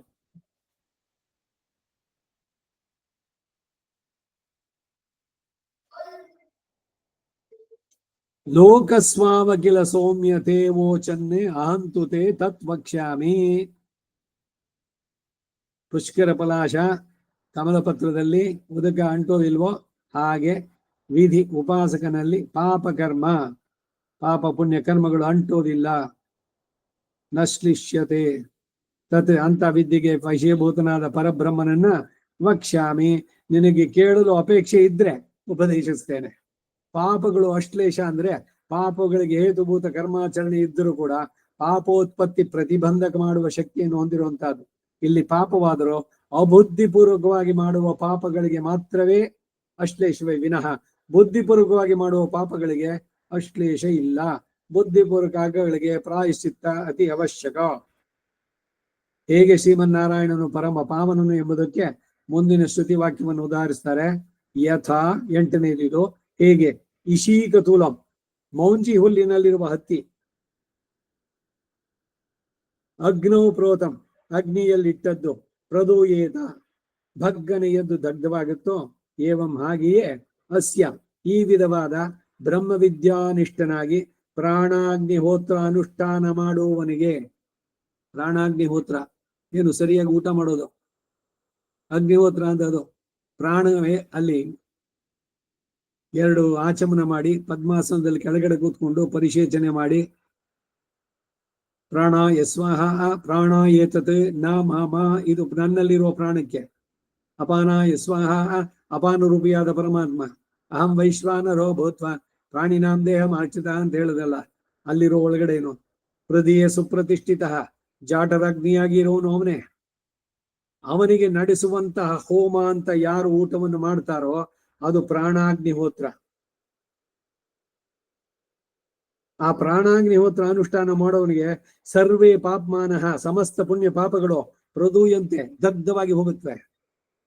ಇಲ್ಲಿ ಬ್ರಹ್ಮೋಪಾಸನದ ಅಂಗಿಗೆ ಅಗ್ನಿಹೋತ್ರ ಅಂಗವಾದ್ದರಿಂದ ಅಂಗಿಯ ಫಲವನ್ನೇ ಅಂಗದ ಸ್ತುತ್ಯರ್ಥವಾಗಿ ಅಂಗಕ್ಕೂ ಅದೇ ಫಲವೇ ಅಂತ ಹೇಳಿದೆ. ಪರತತ್ವ ಯಾವುದು ಎಂದು ನಿರ್ಧಾರಣ ಮಾಡಿ ಸಿದ್ಧಾಂತಿಸಿ ಹೇಳುವ ನಾರಾಯಣ ಅನುವಾಕದಲ್ಲಿ ಹೇಳಿರುವ ನಾರಾಯಣನೇ ನೀನು ಎಂದು ತಿಳಿಸುವುದಕ್ಕಾಗಿ ಅಲ್ಲಿನ ವಾಕ್ಯವನ್ನು ಉದಾಹರಿಸ್ತಾರೆ. ನಾರಾಯಣ ಪರಂ ಬ್ರಹ್ಮ ಇತ್ಯಾದಿ. ಶ್ರೀಮನ್ನಾರಾಯಣನೇ ಪರಬ್ರಹ್ಮ, ಪರತತ್ವ, ಪರಂಜ್ಯೋತಿಷು, ಅವನೇ ಪರಮಾತ್ಮ ಎಂದು ಹೇಳಲ್ಪಡುವನು ಎಂಬರ್ಥ. ಶ್ರುತಿಗಳಲ್ಲಿ ಪರಂಬ್ರಹ್ಮ, ಪರಮಾತ್ಮ, ಪರಂಜ್ಯೋತಿಷು ಇತ್ಯಾದಿ ಶಬ್ದಗಳಿಂದೆಲ್ಲ ಹೇಳಲ್ಪಡುವಂತಹ ಪರತತ್ವ ಶ್ರೀಮನ್ನಾರಾಯಣನೇ ಎಂಬ ತತ್ವ ನಿರ್ಣಯ ವಾಕ್ಯ ಇದು ಉದಾಹರಿಸಿದೆ. ಅಹಂತು ತೇ ತತ್ವಕ್ಷ್ಯಾಮಿ ಯಥಾ ಪುಷ್ಕರ ಪಲಾಶ ಆಪೋ ಇತ್ಯಾದಿ ಪೂರ್ಣವಾಕ್ಯ. ಹೇ ಸೌಮ್ಯ, ತೇ ಅಗ್ನಿಗಳು ಪೃಥಿವ್ಯಾದಿ ಲೋಕಗಳನ್ನು ನಿನಗಾಗಿ ಉಪದೇಶಿಸಿದವು. ತಿಳಿಯತಕ್ಕ ಪರಬ್ರಹ್ಮ ವಿಷಯವಾಗಿ ಸಂಪೂರ್ಣವಾಗಿ ಹೇಳಲಿಲ್ಲ. ನಿಮ್ಗೆ ಬಹಳ ಹಿಂದೆ ಕತೆ ಹೇಳಿದ್ದೆ, ಜ್ಞಾಪಕ ಇರಬೇಕು. ಈ ಸತ್ಯಕಾಮ ಜಾಬಾಲಿ ಕಥೆನಲ್ಲಿ ಬರುವಂತಹದ್ದು ಇದು. ಬೇರೆ ಎಲ್ರು ಗುರುಗಳು ಸಮ್ಮರ್ ವೆಕೇಶನ್, ಇವಾಗ ಮಕ್ಕಳೆಲ್ಲ ರಜಾ ತಗೊಂಡಿದ್ರಲ್ಲ, ಆ ರೀತಿ ಅವರೆಲ್ಲ ಹೋಗಿ ಬರ್ಬೋದು. ಹಾಗಾಗಿ ಎಲ್ರನ್ನು ಕಳ್ಸಿಕೊಟ್ಟಿದ್ದು. ಇವನಿಗೆ ಮಾತ್ರ ನೀನಿರು, ನಾನು ಹೇಳ್ತೀನಿ ನಿನಗೆ ಪರಬ್ರಹ್ಮದ ಬಗ್ಗೆ ಅಂತ ಹೇಳಿ ಹೊರಟೋದ. ಗುರುನು ಕೂಡ ಇವೆಂಟ್ ಆನ್ ಸಮ್ ವೆಕೇಶನ್. ಇವನಿಗೆ ಬಹಳ ಬೇಜಾರಾಗೋಯ್ತು ಇವನಿಗೆ, ಸತ್ಯಕಾಮನಿಗೆ. ಎಷ್ಟು ಶ್ರದ್ಧೆಯಿಂದ ನಾನೆಲ್ಲ ಮಾಡಿದೆ, ನನಗ್ ಮಾತ್ರ ಗುರುಗಳು ಅನುಜ್ಞೆ ಕೊಡ್ಲಿಲ್ವಲ್ಲ ಅಂತ. ಅವಾಗ ಇವನು ಪ್ರತಿದಿನ ಸಮಿಧಾ ದಾನ ಮಾಡ್ತಿದ್ದ. ಅಗ್ನಿಯನ್ನು ಪ್ರತಿಷ್ಠೆ ಮಾಡಿ ಬೆಳಗ್ಗೆ ಸಾಯಂಕಾಲ 2 ಹೊತ್ತು ಪರಿತ್ವಾಗ್ನೆ ಪರಿವೃಜಾಮಿ ಆಯುಷಾಚ ಧನೇನ ಚ ಅಂತ ಒಂದು 15 ಸಮಿತಿ ಇಟ್ಕೊಂಡು ತುಪ್ಪದಲ್ಲಿ ಅದು ಒಂದೊಂದನ್ನು ಒಳಗಡೆ ಸೇರಿಸುವಂತದ್ದು. ಗುರುವಿಗೆ ಬೇಕಾದ ಸಮಿತು, ಚಕ್ಕೆ, ಅದು ಇದೆಲ್ಲ ಅಲ್ಲಿಂದ ಕಾಡಿನಿಂದ ಎಲ್ಲ ಸಂಗ್ರಹಿಸಿ ತಂದಿಟ್ಟು ಅಲ್ಲಿ ಗುರುಪತ್ನಿಗೂ ಎಲ್ಲ ಅಸಿಸ್ಟ್ ಮಾಡಿ ಫುಲ್ ಟೈಮ್ ಗುರುವಿನ ಕೆಲಸದ ಎಲ್ಲದರಲ್ಲೂ ನಿರ್ಮಾಣ ಮಾಡಿದ್ದವನು. ಒಂದು 100 ಹಸು ಕೊಟ್ಬಿಟ್ಟು ಗುರು, ನೀನು 1000 ಆಗೋ ತನಕ ಅವುಗಳನ್ನು ಮಾಡ್ಕೊಂಡು ಬಾ, ಆಮೇಲೆ ಹೇಳೋಣ ನಿನ್ಗೆ ಅಂತ ಹೇಳಿದ್ದು. ಆ ಹಸುವಿನ ಮಂದೆ ಕೂಡ ಅಲ್ಲಿತ್ತು, ಗುರುಗಳಿಲ್ಲ ಇಲ್ಲಿ. ಅಗ್ನಿ ಕರೆದ, ಹೇ ಸತ್ಯಕಾಮ ಬಾ ಇಲ್ಲಿ, ನಿನಗೆ ಬ್ರಹ್ಮದ ಒಂದು ಪಾದವನ್ನು ನಾನು ತಿಳಿಸ್ತೀನಿ ಅಂತ ಅಗ್ನಿ ಒಂದು ಸ್ವಲ್ಪ ಹೇಳ್ತಾನೆ, ಕಾಲ ಭಾಗ. ಆ ಹಸುಗಳ ಮಧ್ಯದಲ್ಲಿ ಒಂದು ಧೇನು ಇತ್ತು. ಅದು, ನೀನು ಬಹಳ ಚೆನ್ನಾಗಿ ಗುರು ಸೇವೆಯನ್ನು ಮಾಡಿದ್ದೀಯಾ, ಬಾ ಇಲ್ಲಿ, ನಾನು ನಿನಗೆ ಬ್ರಹ್ಮದ ಬಗ್ಗೆ ಒಂದು ಭಾಗ ಹೇಳ್ತೀನಿ ಅಂತ ಹೇಳಿತು. ಆಮೇಲೆ ಒಂದು ಪಕ್ಷಿ, ಗುಬ್ಬಚ್ಚಿನೋ ಏನೋ ಆಶ್ರಮದಲ್ಲಿ ಇದ್ದಿದ್ದು, ಅದು ಕರೆದು ಬಿಟ್ಟು ಇವನಿಗೆ ನಾನು ಒಂದು ಭಾಗ ಹೇಳ್ತೀನಿ ನಿನಗೆ ಅಂತ ಹೇಳ್ತು. ಇವೆಲ್ಲ ಮುಗಿಸ್ಕೊಂಡು ಮುಕ್ಕಾಲೆಲ್ಲ ಆಗಿತ್ತು. ಗುರುಗಳು ಬಂದ್ರು. ಎಲ್ಲ ಬಂದ್ಮೇಲೆ ಇವನ್ ಮುಖ ನೋಡಿದ್ರು. ಯಾರು ನಿನಗೆ ಬ್ರಹ್ಮದ ಬಗ್ಗೆ ತಿಳಿಸಿದ್ರು, ಬ್ರಹ್ಮವಿದ್ಯೆಯನ್ನು ಯಾರು ತಿಳಿಸಿದ್ರು ಅಂತ. ಅದಕ್ಕೆ ಅವನು ಹೇಳ್ಬೇಕಾದ್ರೆ ಹೇಳ್ತಾನೆ ಇಲ್ಲಿ, ಅಗ್ನಿಗಳು ಪೃಥ್ವಿಯಾಗಿ ಲೋಕಗಳನ್ನು ನಿಗೂಹಿಸಿದ್ರು. ತಿಳಿಯತಕ್ಕ ಪರಬ್ರಹ್ಮ ವಿಷಯವಾಗಿ ಸಂಪೂರ್ಣವಾಗಿ ಹೇಳಲಿಲ್ಲ. ನಾನಾದರೂ ನಿನಗೆ ಪದ್ಮಪತ್ರಕ್ಕೆ ನೀರು ಹೇಗೆ ಅಂಟದೇ ಇರುತ್ತಲ್ವೋ ಹಾಗೆ ಸರ್ವ ಪಾಪಗಳು ಅಂಟದ ಹಾಗೆ ಇರುವ ಬ್ರಹ್ಮವಿದ್ಯೆಗೆ ವಿಷಯಭೂತನಾದ ಪರಬ್ರಹ್ಮನನ್ನ ಕುರಿತು ನೀನು ಕೇಳೋದಾದ್ರೆ ಅಷ್ಟಾದ್ಮೇಲೆ ಉಪದೇಶಿಸ್ತಾನೆ ಅಂತ. ಈ ಉಪನಿಷತ್ತುಗಳು ಬಹಳ ಸುಂದರವಾಗಿದೆ ಕಥೆಗಳು. ಒಬ್ಬ ಬರ್ತಾನೆ, ಗುರುಗಳೇ ನನಗೆ ಪರಬ್ರಹ್ಮದ ಬಗ್ಗೆ ತಿಳಿಸಿ ಅಂತ. ನೀನು ನನ್ನ ಶಿಷ್ಯನಾಗಬೇಕು, ನನ್ನ ಸೇವೆ 1 ವರ್ಷ ಮಾಡು, ಆಮೇಲೆ ನನಗ್ ಗೊತ್ತಿದ್ರೆ ತಿಳಿಸ್ತೀನಿ ಅಂತಾನೆ ಗುರು. ಇವನು 1 ವರ್ಷ ಪಾಪ ಗುರು ಸೇವೆ ಮಾಡಿ ಕಾಡಿಗೆ ಹೋಗಿ ಇದನ್ನೆಲ್ಲ ತಂದು ಸಮಿತಿ ಎಲ್ಲ ತಂದ್ಕೊಟ್ಟು ಅವನ ಅಗ್ನಿ ಕಾರ್ಯ ಮಾಡ್ಬೇಕಾ, ಅದಕ್ಕೆ ಅಸಿಸ್ಟೆನ್ಸು, ಇನ್ನೇನೇನ್ ಬೇಕು ಅದೆಲ್ಲ ಭಿಕ್ಷೆಯನ್ನ ತಂದು ಗುರು ಪತ್ನಿಗೆ ಕೊಟ್ಟು ಅವಳಿಗೂ ಎಲ್ಲ ಕೆಲಸದಲ್ಲೂ ಸಹಕರಿಸಿ ಒಟ್ಟಿನಲ್ಲಿ 24x7 ಗುರು ಪತ್ನಿಯ ಸೇವೆಯಲ್ಲಿ ಅವರು ತಲ್ಲೀನರಾಗಿರ್ಬೇಕು. ಈ ಗುರು ಹೇಳ್ತಾನೆ, 1 ವರ್ಷ ಆದ್ಮೇಲೆ ನನಗ್ ಗೊತ್ತಿದ್ರೆ ನಿನಗೆ ತಿಳಿಸ್ತೀನಿ ಅಂತ.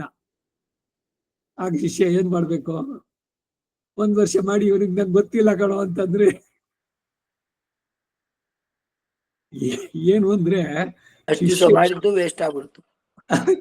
ಅದಾಯ್ತು, 1 ವರ್ಷ ಇದು ಮಾಡಿದ್ದು. ಆ ಗುರುಗಳು ನನ್ಗೆ ಗೊತ್ತಿದ್ರೆ ತಿಳಿಸ್ತೀನಿ ಅಂತ ಅನ್ಬೇಕಾದ್ರೆ ಯಾವ ರೀತಿ ಟೆಸ್ಟಿಂಗ್ ಇಟ್ಟಿದ್ರು ಇವ್ರಿಗೆಲ್ಲ ಅಂತ. ಎಷ್ಟರ ಮಟ್ಟಿಗೆ ಗುರುವಿನಲ್ಲಿ ಅವನಿಗೆ ವಿಶ್ವಾಸ, ನಂಬಿಕೆ ಇರಬೇಕು. ಅವನ ಮುಖ ನೋಡಿದ್ರೆ ಗೊತ್ತಾಗ್ಬೇಕು, ಅವನು ಬ್ರಹ್ಮ ತೇಜಸ್ಸು ಅವನಲ್ಲಿ ಇದೆ, ಇವನು ಬ್ರಹ್ಮವಿತ್ ಅಂತ ಅಂದ್ಬಿಟ್ಟು ಅಂತ. ಹಾಗೆ ಬಹಳಷ್ಟು ಪರೀಕ್ಷೆಗಳನ್ನ ಮಾಡಿ ಅತ್ಯಂತ ರಹಸ್ಯವಾದದ್ದನ್ನ ತಿಳಿಸಿ ಕಡೆಗೆ ಶಿಷ್ಯನನ್ನು ಎಷ್ಟು ಪುರಸ್ಕೃತರಾಗಿ ಮಾಡಿ ಕಳಿಸ್ತಾ ಇದ್ರು ಗುರುಗಳು ಅಂತಂದ್ರೆ, ಇನ್ನು ಮುಂದಕ್ಕೆ ಅದು ನಿನ್ನ ಹೆಸರಿನಲ್ಲಿ ಪ್ರಸಿದ್ಧಿ ಆಗ್ಲಿ, ಹೋಗು, ನೀನು ನನ್ನಿಂದ ಏನು ಈ ಬ್ರಹ್ಮವಿದ್ಯೆಯನ್ನು ಕಲಿತೀಯೋ ನಿನ್ನ ಶಿಷ್ಯರಿಗೆ ನಾನು ಮಾಡದಂತೆ ಎಲ್ರನ್ನು ಪರೀಕ್ಷೆ ಮಾಡಿ ಯಾರಿಗೆ ಡಿಸರ್ವಿಂಗ್ ಮೆರಿಟ್, ಇದು ರಿಸರ್ವ್ಡ್ ಕ್ಯಾಟಗರಿ ಅಂತಲ್ಲ, ಇಲ್ಲ ನನ್ನಲ್ಲಿ ಇದ್ದಾನೆ ಅದಕ್ಕಾಗಿ ಅವನು ಕೊಡಬೇಕು ಅಂತಿಲ್ಲ, ಅವನಿಗೆ ನಿಜವಾಗ್ಲೂ ಅದರಲ್ಲಿ ಯೋಗ್ಯತೆ ಇದ್ರೆ ಆಮೇಲೆ ತಿಳಿಸು ಅನ್ನೋ ಸಂದೇಶ ಕಳಿಸೋದು. ಹಾಗೆ ಈ ಜಾಬಾಲ, ಸತ್ಯಗಾಮ ಜಾಬಾಲ ಉಪನಿಷತ್ತು ಅಂತಾನೆ ಇದೆ. ಅದಾದ್ಮೇಲೆ ತನ್ನ ಶಿಷ್ಯರನ್ನು ಸೇರಿಸ್ಕೊಂಡಾಗ ಅವನ ಶಿಷ್ಯ ಉಪಕೋಸಲ, ಇವನಿಗೆ ಗುರುಗಳು ಹೆಂಗ್ ಪರೀಕ್ಷೆ ಮಾಡಿದ್ರು ಅವನು ಪರೀಕ್ಷೆ ಮಾಡ್ದ. ಅದು ಉಪಕೋಸಲ ವಿದ್ಯೆ ಮುಂದಕ್ಕೆ. ಅಂದ್ರೆ ಎಷ್ಟು ಚೆನ್ನಾಗಿತ್ತು ವ್ಯವಸ್ಥೆ ಅಂದ್ರೆ, ಅವರಿಗೆ ನಿಜವಾದ ಆಸಕ್ತಿ ಶ್ರದ್ಧೆ ಇರಬೇಕು, ಗುರುವಿನಲ್ಲಿ ಪೂರ್ಣವಾದ ನಂಬಿಕೆ ಇದಿರಬೇಕು, ಅವನು ಕೊಡೋ ಪರೀಕ್ಷೆನಲ್ಲಿ ಉತ್ತೀರ್ಣನಾಗಬೇಕು. ಆಮೇಲೆ ಭೃಗುರ್ವೈ ವಾರುಣಿ ತಂದೆ ಹತ್ರ ಬಂದ. ಹೇಳ್ಬಿಡ್ಬೋದಾಗಿತ್ತಲ್ಲ ಒಂದೇ ಸಲ, ಹೋಗ್ ಕಾಡ್ನಲ್ಲಿ ತಪಸ್ ಮಾಡುವನು. 1 ವರ್ಷ ಕಾಲ ತಪಸ್ ಮಾಡಿ, ಇಲ್ಲ ಬೇರೆ ಇನ್ಯಾವುದು ಸಾಧ್ಯ ಇಲ್ಲ, ಅನ್ನ ಇರೋದ್ರಿಂದ ತಾನೇ ಎಲ್ಲ ಬದುಕಿರೋದು, ಅದಕ್ಕೆ ಅನ್ನವೇ ಬ್ರಹ್ಮ ಅಂತ ಬಂದ. ಹೋಗು, ಇನ್ನೂ ತಪಸ್ ಮಾಡು ಅಂತ 5 ಸಲ ಕಳಿಸಿ ಕಡೆಗೆ ಅವನು ಆನಂದಂ ಬ್ರಹ್ಮೇ ದಿವ್ಯಜಾನ. ನೋಡಿ, ಇವಾಗ ನೀನ್ ಸರಿಯಾಗಿ ತಿಳಿದೆ, ಇದು ವಾರುಣಿ ವಿದ್ಯಾ, ನೀನು ಭೃಗುರ್ವೈ ವಾರುಣಿ, ಈ ಹೆಸರಿಗೆ ವಾರುಣಿ ವಿದ್ಯೆ ಅಂತ ಪ್ರಸಿದ್ಧಿ ಆಗ್ಲಿ, ನೀನ್ ಈಗ ಸರಿಯಾಗಿ ತಿಳಿದೆ ಅಂತಾನೆ. ಒಂದೇ ಸಲ ಅವನು ಬಂದಿದ ತಕ್ಷಣ ಹೇಳಬಾರ್ದೆ. ತಿಳಿಸುವ ಕ್ರಮ ಉಪನಿಷತ್ತು ತುಂಬಾ ಸುಂದರವಾಗಿ ಇವುಗಳೆಲ್ಲ ತಿಳಿಸುವಂತದ್ದು. ನೀನು ಕೇಳೋದಾದ್ರೆ ಉಪದೇಶಸ್ತೇನೆ. ಇಲ್ಲಿ ಪಾಪ ಶಬ್ದ ಪುಣ್ಯ ಶಕ್ಕು ಉಪಲಕ್ಷಣ, ಅಂದ್ರೆ ಪಾಪವು ಪುಣ್ಯವು 2 ಬಂಧಗಳೇನೆ ಅನ್ನೋದ್ರಿಂದ ಪಾಪ ಅಂತ ಹೇಳಿದ್ರೆ ಅದು ಪಾಪವೇನೆ. ಇಲ್ಲಿ ಇರುವ ಪಾಪ ಶಬ್ದ ಪ್ರಾಮಾದಿಕ ಪಾಪವೇ ವಿನಃ ಬುದ್ಧಿಪೂರ್ವಕ ಪಾಪವಲ್ಲ ಅಂತಂದ್ಬಿಟ್ಟು ರಾಮಾನುಜರು ನಿರ್ಣಯ ಮಾಡಿದ್ದಾರೆ.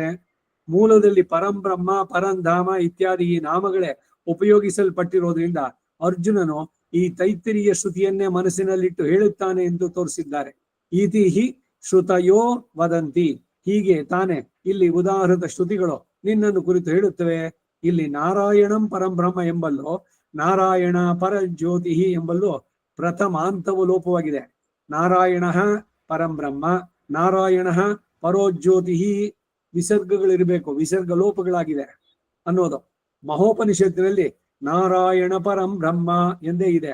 ಆದ್ದರಿಂದ ನಾರಾಯಣ ಪರಂ ಬ್ರಹ್ಮ ಎಂಬುದು ಸಮಸ್ತ ಪದವನ್ನು ಮಾಡಿಕೊಂಡು ನಾರಾಯಣನಿಗಿಂತ ಪರಂ ಬ್ರಹ್ಮ ಎಂದರೆ ಅಧಿಕನಾದ ಪರಬ್ರಹ್ಮ ಉಂಟು ಎಂದು ಹೇಳುವುದು ನಾರಾಯಣ ಮಾತ್ಸರ್ಯವು ನಿಷೇಧಿಸಲ್ಪಟ್ಟಿದ್ದು. ನಾರಾಯಣನೇ ಅಲ್ಲ, ಅವನು ಆಗ್ಬೋದು ಇವನು ಆಗ್ಬೋದು ಅಂತ ಯಾರು ಮಾತಾಡೋದಾದ್ರೆ ಅದೆಲ್ಲ ನಿಷೇಧವಾಯ್ತು ಒಂದು ಖಂಡನೆ. ಮುಂದೆ ಋಷಿ ವಾಕ್ಯಗಳಿಂದಲೂ ಸಮರ್ಥಿಸಿ ಹೇಳ್ತಾ ಇದ್ದಾರೆ. ಉಪನಿಷತ್ತುಗಳ ಮಾತುಗಳಾಯ್ತು, ಶ್ರುತಿಯ ಮಾತುಗಳಾಯ್ತು. ಋಷಿಯಶ್ಚ ಸರ್ವೇ, ಸಮಸ್ತ ಋಷಿಗಳು ಅಂದ್ರೆ ಪರ ಅವರ ತತ್ವ ಯಾಥಾತ್ಮವಿದ, ಪರತತ್ವ ಏನು, ಅವರ ತತ್ವದ ಬ್ರಹ್ಮಾದಿಯಾಗಿರುವ ಸಮಸ್ತ ಜೀವತತ್ವ ಏನು, ಇವುಗಳ ಸ್ವರೂಪಾದಿಗಳ ಯಾಥಾತ್ಮ್ಯವನ್ನ ತಿಳಿದವರು. ಇದರಿಂದ ಋಷಿ ಶಬ್ದದಿಂದ ಬೋಧಿತಾರ್ಥ ವ್ಯಕ್ತಗೊಳಿಸಲ್ಪಟ್ಟಿತು. ಆದ್ದರಿಂದ ಋಷಿಗಳು ಸರ್ವಜ್ಞರೆಂದು, ಅವರುಗಳ ಉಪದೇಶವು ಆಪ್ತತಮ ಎಂಬುದು ದ್ಯೋತಿತ. ಎಲ್ಲ ತಿಳಿದಿದ್ರೆ ವೈಜ್ಞಾನಿಕವಾಗಿ ಸಂಧ್ಯಾ ವಂದನೆ, ಆ ಋಷಿ ಈ ಋಷಿ ಅಂತ ಹೇಳಿದವರು, ಇವ್ ಋಷಿಗಳೆಲ್ಲ ವಿಜ್ಞಾನಿಗಳಲ್ವೇ? ನಾರದ, ಪರಾಶರ, ವ್ಯಾಸ, ಶುಕ, ಶೌನಕ ಆದಿ ಮಹರ್ಷಿಗಳ ಉಕ್ತಿಗಳು ವೇದ ಉಪಬ್ರಹ್ಮಗಳ ಆಗಿರೋದ್ರಿಂದ ಅವುಗಳಿಗೆ ಪರಮ ಮಹಾತ್ಮೆ ಅನ್ನೋದು ಕೂಡ ಇಲ್ಲಿ ದ್ಯೋತಿತ. ಋಷಿ ಪ್ರೋಕ್ತ ಅಂತಂದ್ರೆ ಇದು. ಆದ್ದರಿಂದಲೇ ಋಷಿ ವಾಕ್ಯವನ್ನ ಪ್ರಾಜ್ಞನಾದ ಅರ್ಜುನನು ಮೊದಲು ಹೇಳಿ ಅನಂತರ ಸ್ವಯಂ ಚೈವ ಬ್ರವೀಷಿ ಅಂತ ಮುಗಿಸಿದ್ರು. ತ್ವಾಮೇವ, ನಿನ್ನನ್ನೇ, ಶಾಶ್ವತಂ, ನಿತ್ಯನನ್ನಾಗಿಯೋ, ದಿವ್ಯಂ, ಪರಮ ವ್ಯೋಮ ಅಂದರೆ ವೈಕುಂಠವನ್ನೇ ನೆಲೆಯವಾಗಿ ಉಳ್ಳವನನ್ನಾಗಿಯೋ, ಪುರುಷಂ, ಪರಾತ್ಪರಂ, ಪುರುಷಯಂ ಪುರುಷಂ ಈಕ್ಷತೆ ಪ್ರಶ್ನೋಪನಿಷತ್ತು 5:5 ಅಂದರೆ ಶ್ರೇಷ್ಠರಾದ ಬ್ರಹ್ಮ ರುದ್ರ ಇಂದ್ರಾದಿಗಳಿಗೂ ಶ್ರೇಷ್ಠನಾಗಿ ಶರೀರದಲ್ಲಿ ಶಯನಿಸಿ ಇರೋದ್ರಿಂದ ಪುರುಷ ಶಬ್ದ ವಾಚ್ಯನಾಗಿರುವವನನ್ನ ಈಕ್ಷತೆ ಸಾಕ್ಷಾತ್ಕರಿಸ್ತಾನೆ ಎಂಬಲ್ಲಿ ತೋರಿ ಬರುವ ಪುರುಷ ಶಬ್ದ ವಾಚನಾಗಿರುವನು ಇಲ್ಲಿ ಶಾಶ್ವತಂ ದಿವ್ಯಂ ಪುರುಷಂ. ನಾರಾಯಣನಿಗೆ ಪುರುಷ ಶಬ್ದ. ಅತ ಪುರುಷೋ ಹವೈ ನಾರಾಯಣೋ ಕಾಮಯತ ಪ್ರಜಾ ಸೃಜೇಯೇತಿ. ಪುರುಷ ಅಂದ್ರೆ ನಾರಾಯಣ ಏವ. ಸ ಸಹಸ್ರ ಶೀರ್ಷ ಪುರುಷ. ಪುರುಷ ಅನ್ನೋ ಪದ ಏನು ಅನ್ನೋದನ್ನ ಹೇಳ್ತಾ ಇದ್ದಾರೆ. ಎಲ್ಲ ಚೇತನರಲ್ಲಿ ಅಂತರ್ಯಾಮಿಯಾಗಿರುವನು. ಜೀವಾತ್ಮನಿಗೆ ಇನ್ನೊಂದು ಸಂಬಂಧದಲ್ಲಿ ಹೇಳ್ಬೇಕಾದ್ರೆ, ಪುರಿ ಅಂತಂದ್ರೆ ಈ ಶರೀರ ಪಂಚಭೂತಾತ್ಮಕವಾದದ್ದು, ಅದರಲ್ಲಿ ಇರೋವನು, ಬಂಧಿಸಲ್ಪಟ್ಟವನು ಅನ್ನೋದಕ್ಕಾಗಿ ಜೀವಾತ್ಮನಿಗೆ ಅಲ್ಲಿ ಅಡ್ರೆಸ್. ಸೊ ಯಾವ ಸಂದರ್ಭದಲ್ಲಿ ಆ ಪದಗಳನ್ನು ಉಪಯೋಗಿಸ್ತೀನಿ ಅನ್ನೋದ್ರ ಮೇಲೆ ಅರ್ಥಗಳು ಬೇರೆಯಾಗುತ್ತೆ. ದಿವ್ಯಂ ಪುರುಷಂ ಎಂಬ ಪ್ರಯೋಗದಿಂದ ಪುರುಷ ಸೂಕ್ತ ಪ್ರತಿಪಾದಿತನಾಗಿರುವ ಶಾಶ್ವತ ವೈಕುಂಠ ನಿಲೆಯನು ಹೇಳಲ್ಪಟ್ಟನು ಎಂದು ಭಾವಿಸ್ತಕ್ಕದ್ದು. ತ್ವಾಮೇವ ಎಂದು ಏವಕಾರದೊಂದಿಗೆ ಪ್ರಯೋಗ ಬ್ರಹ್ಮ ರುದ್ರಾದಿಗಳಿಗೂ ನಿಯಾಮಕನಾಗಿರುವ ವೈಲಕ್ಷಣ್ಯನ್ನು ಬೋಧಿಸುತ್ತೆ. ಅಥವಾ ಇಂತಹ ಪರಮಪುರುಷನು ಈಗ ಮನುಷ್ಯನಾಗಿ ಅವತರಿಸುವ ನೀನೇ ಎಂಬ ಭಾವವನ್ನಾಗಲಿ ತಿಳಿಸುತ್ತೆ. ಕೃಷ್ಣಂ ಧರ್ಮಂ ಸನಾತನಂ ಕೃಷ್ಣಂ ವಂದೇ ಜಗದ್ಗುರುಂ. ಆದಿದೇವಂ, ಆದಿಯಾದ ದೇವನು ಅಂದ್ರೆ ಲೀಲಾ ವಿಭೂತಿಗೂ ಕಾರಣಭೂತನನ್ನಾಗಿಯೋ, ಕ್ರೀಡತೋ ಬಾಲಕಸ್ಯೇವ ಚೇಷ್ಟಾಂತಸ್ಯ ನಿಶಾಮಯ. ವಿಷ್ಣು ಪುರಾಣ 1:2-18. ಕ್ರೀಡಾ ಹರೇಹೇ ಇದಂ ಸರ್ವಂ ಬಾಲ ಕ್ರೀಡನ ಕೈರಿವ. ಭಾರತದ ಸಭಾಪರ್ವ 10:31. ಮತ್ತು ಲೋಕವತ್ತು ಲೀಲಾ ಕೈವಲ್ಯಂ ಬ್ರಹ್ಮಸೂತ್ರ 2:1-33. ಈ ಪ್ರಮಾಣಗಳು ಈ ಅಭಿಪ್ರಾಯವನ್ನು ಸಮರ್ಥಿಸುತ್ತೆ. ಲೋಕದಲ್ಲಿ ಪರಿಪೂರ್ಣ ಕಾಮನಾದ ರಾಜನಿಗೆ ಲೀಲೆಯಲ್ಲಿ ಹೇಗೆ ಅಭಿರುಚಿಯೋ, ಹಾಗೆಯೇ ಪರಮ ಪುರುಷನಿಗೂ ಈ ಜಗತ್ ಸೃಷ್ಟಿ ಸ್ಥಿತಿ ಲಯಾದಿಗಳಲ್ಲಿ ಲೀಲೆಯೇ ಪ್ರಯೋಜನ ಎಂಬುದು ಸೂತ್ರದ ತಾತ್ಪರ್ಯ. ಇದರಿಂದ ನಾರಾಯಣಾತ್ ಬ್ರಹ್ಮ ಜಾಯತೆ, ನಾರಾಯಣಾದ್ ರುದ್ರೋ ಜಾಯತೆ ಎಂಬ ನಾರಾಯಣ ಉಪನಿಷತ್ತು ಮತ್ತೆ ಮಹೋಪನಿಷತ್ತಲ್ಲೂ ಏಕೋ ಹವೈ ನಾರಾಯಣ ಆಸೀತ್ ನ ಬ್ರಹ್ಮ ನ ಈಶಾನಃ ಎಂದು ಉಪಪಾದಿತವಾದ ಹಾಗೆ ಅಖಿಲ ಜಗತ್ಕಾರಣತ್ವವು ಆದಿದೇವ ಶಬ್ದದಿಂದ ಬೋಧಿಸಲ್ಪಟ್ಟಿದೆ.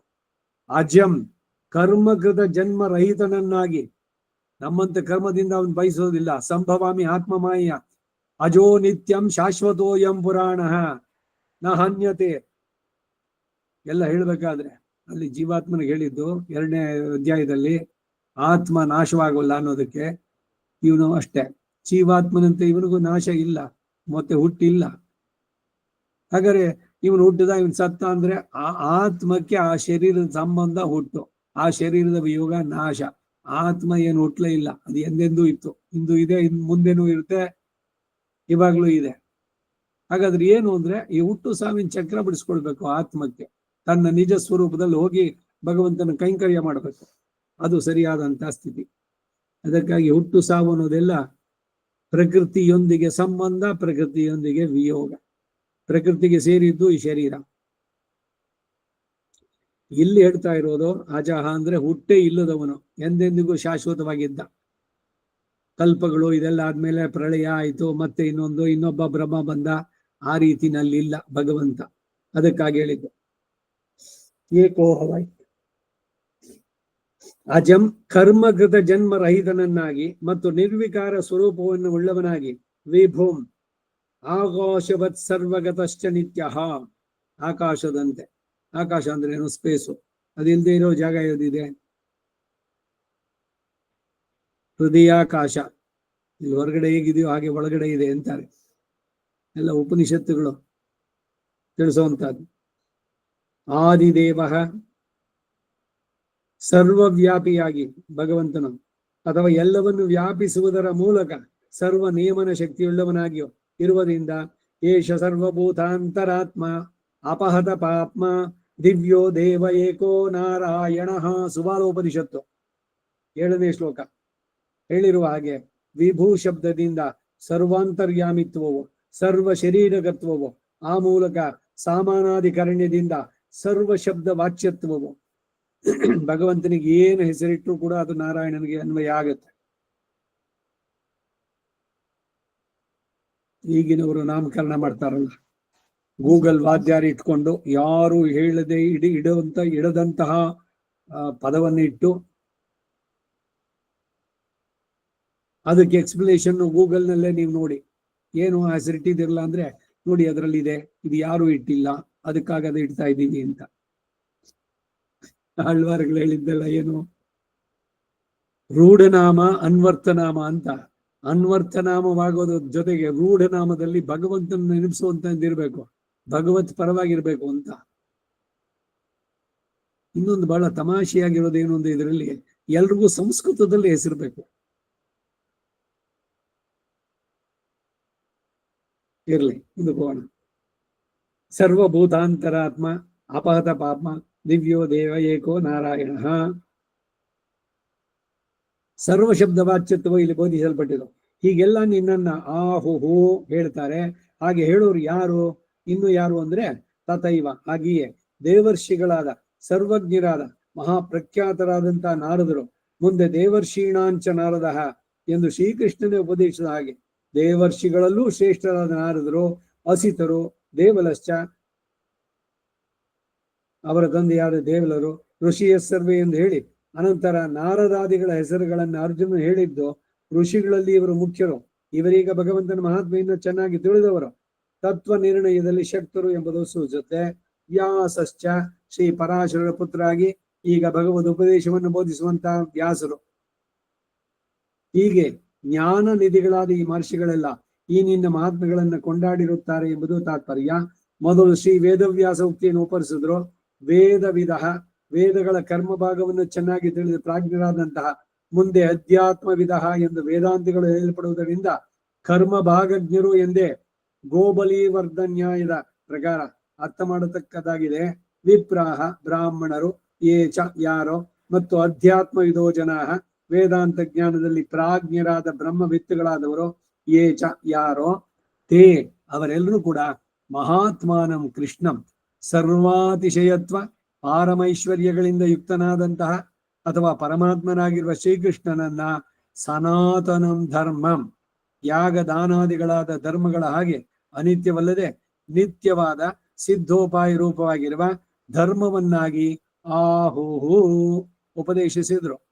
11 ಗೋವಿಂದ ಶ್ರೀಕೃಷ್ಣನು ಪವಿತ್ರಾಣಾಮ್ಯ ಪರಂ ಪವಿತ್ರಂ, ಪಾಪ ಪರಿಹಾರಗಳಾದ ಪ್ರಾಯಶ್ಚಿತ್ತ ರೂಪ ಧರ್ಮಗಳಲ್ಲೆಲ್ಲ ಶ್ರೇಷ್ಠವಾದ ಪಾಪಧ್ವಂಸ ರೂಪ ಧರ್ಮ ಶ್ರೀಕೃಷ್ಣ ಎಂದು ಉಚ್ಯತೆ ಹೇಳಲ್ಪಡ್ತಾನೆ.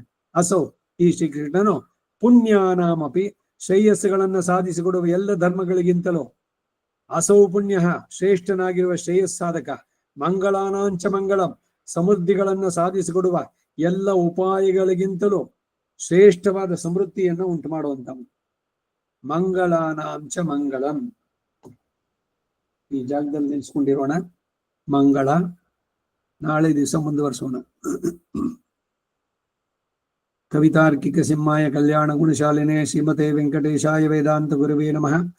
ವಸುದೇವ ಸುತಂ ದೇವಂ ಕಂಸ ಚಾಣೂರಮರ್ದನಂ ದೇವಕೀ ಪರಮಾನಂದಂ ಕೃಷ್ಣಂ ವಂದೇ ಜಗದ್ಗುರುಂ. ಅತಸಿ ಪುಷ್ಪ ಸಂಕಾಶಂ ಹಾರನೋಪರಿಶೋಭಿತಂ ರತ್ನ ಕಂಕಣಕೇಯೂರಂ ಕೃಷ್ಣಂ ವಂದೇ ಜಗದ್ಗುರುಂ. ಕುಟಿಲಾಲಕ ಸಂಯುಕ್ತಂ ಪೂರ್ಣ ಚಂದ್ರ ನಿಭಾನನಂ ವಿಲಸತ್ಕುಂಡಲಧರಂ ದೇವಂ ಕೃಷ್ಣಂ ವಂದೇ ಜಗದ್ಗುರುಂ. ಮಂದಾರಗಂಧ ಸಂಯುಕ್ತಂ ಚಾರುಹಾಸಂ ಚತುರ್ಭುಜಂ ಬರ್ಹಿ ಪಿಂಚಾವಚೂಡಾಂಗಂ ಕೃಷ್ಣಂ ವಂದೇ ಜಗದ್ಗುರುಂ. ಉತ್ಫುಲ್ಲ ಪದ್ಮೋತ್ರಾಕ್ಷಂ ನೀಲಜೀಮುತಸನ್ನಿಭಂ ಯಾದವಾನಾಂ ಶಿರೋರತ್ನಂ ಕೃಷ್ಣಂ ವಂದೇ ಜಗದ್ಗುರುಂ. ರುಕ್ಮಿಣೀ ಕೇಳಿ ಸಂಯುಕ್ತಂ ಪೀತಾಂಬರ ಸುಶೋಭಿತಂ ಅವಾಪ್ತ ತುಳಸಿ ಗಂಧಂ ಕೃಷ್ಣಂ ವಂದೇ ಜಗದ್ಗುರುಂ. ಗೋಪಿಕಾನಾಂ ಕುಜದ್ವಂದಂ ಗೊಂಗುಮಾಂಕಿತ ವಕ್ಷಸಂ ಶ್ರೀನಿಕೇತಂ ಮಹೇಶ್ವಾಸಂ ಕೃಷ್ಣಂ ವಂದೇ ಜಗದ್ಗುರುಂ. ಶ್ರೀವತ್ಸಾಂಗಂ ಮಹೋರಸ್ಕಂ ವರಮಾಲಾಭಿರಾಜಿತಂ ಶಂಖಚಕ್ರಧರಂ ದೇವಂ ಕೃಷ್ಣಂ ವಂದೇ ಜಗದ್ಗುರುಂ. ಕೃಷ್ಣಾಷ್ಟಕಮಿದಂ ಪುಣ್ಯಂ ಪ್ರಾತರುತ್ತಾಯ ಪಠೇತ್ ಕೋಟಿ ಜನ್ಮಗತಂ ಪಾಪಂ ಸ್ಮರಣೇನ ವಿನಶ್ಯತಿ. ಕವಿತಾರ್ಕಿಕ ಸಿಂಹಾಯ ಕಲ್ಯಾಣ ಗುಣಶಾಲಿನೇ ಶ್ರೀಮತೆ ವೆಂಕಟೇಶಾಯ ವೇದಾಂತ ಗುರವೇ ನಮಃ. ವಾದಿದ್ವೀಪ ಶಿರೋಭಂಗ ಪಂಚಾನನ ಪರಾಕ್ರಮಃ ಶ್ರೀಮಾನ್ ವೆಂಕಟನಾಥಾರ್ಯಶ್ಚಿರಂ ವಿಜಯತಾಂಬುವಿ. ಶ್ರೀಮತೆ ನಿಗಮಾಂತ ಮಹಾದೇಶಿಕಾಯ ನಮಃ. ಶ್ರೀ ವಿಜಯ ರಾಘವಾಚಾರ್ಯಾಯ ನಮಃ. ಸರ್ವಂ ಶ್ರೀ ವಾಸುದೇವಾರ್ಪಣಮಸ್ತು.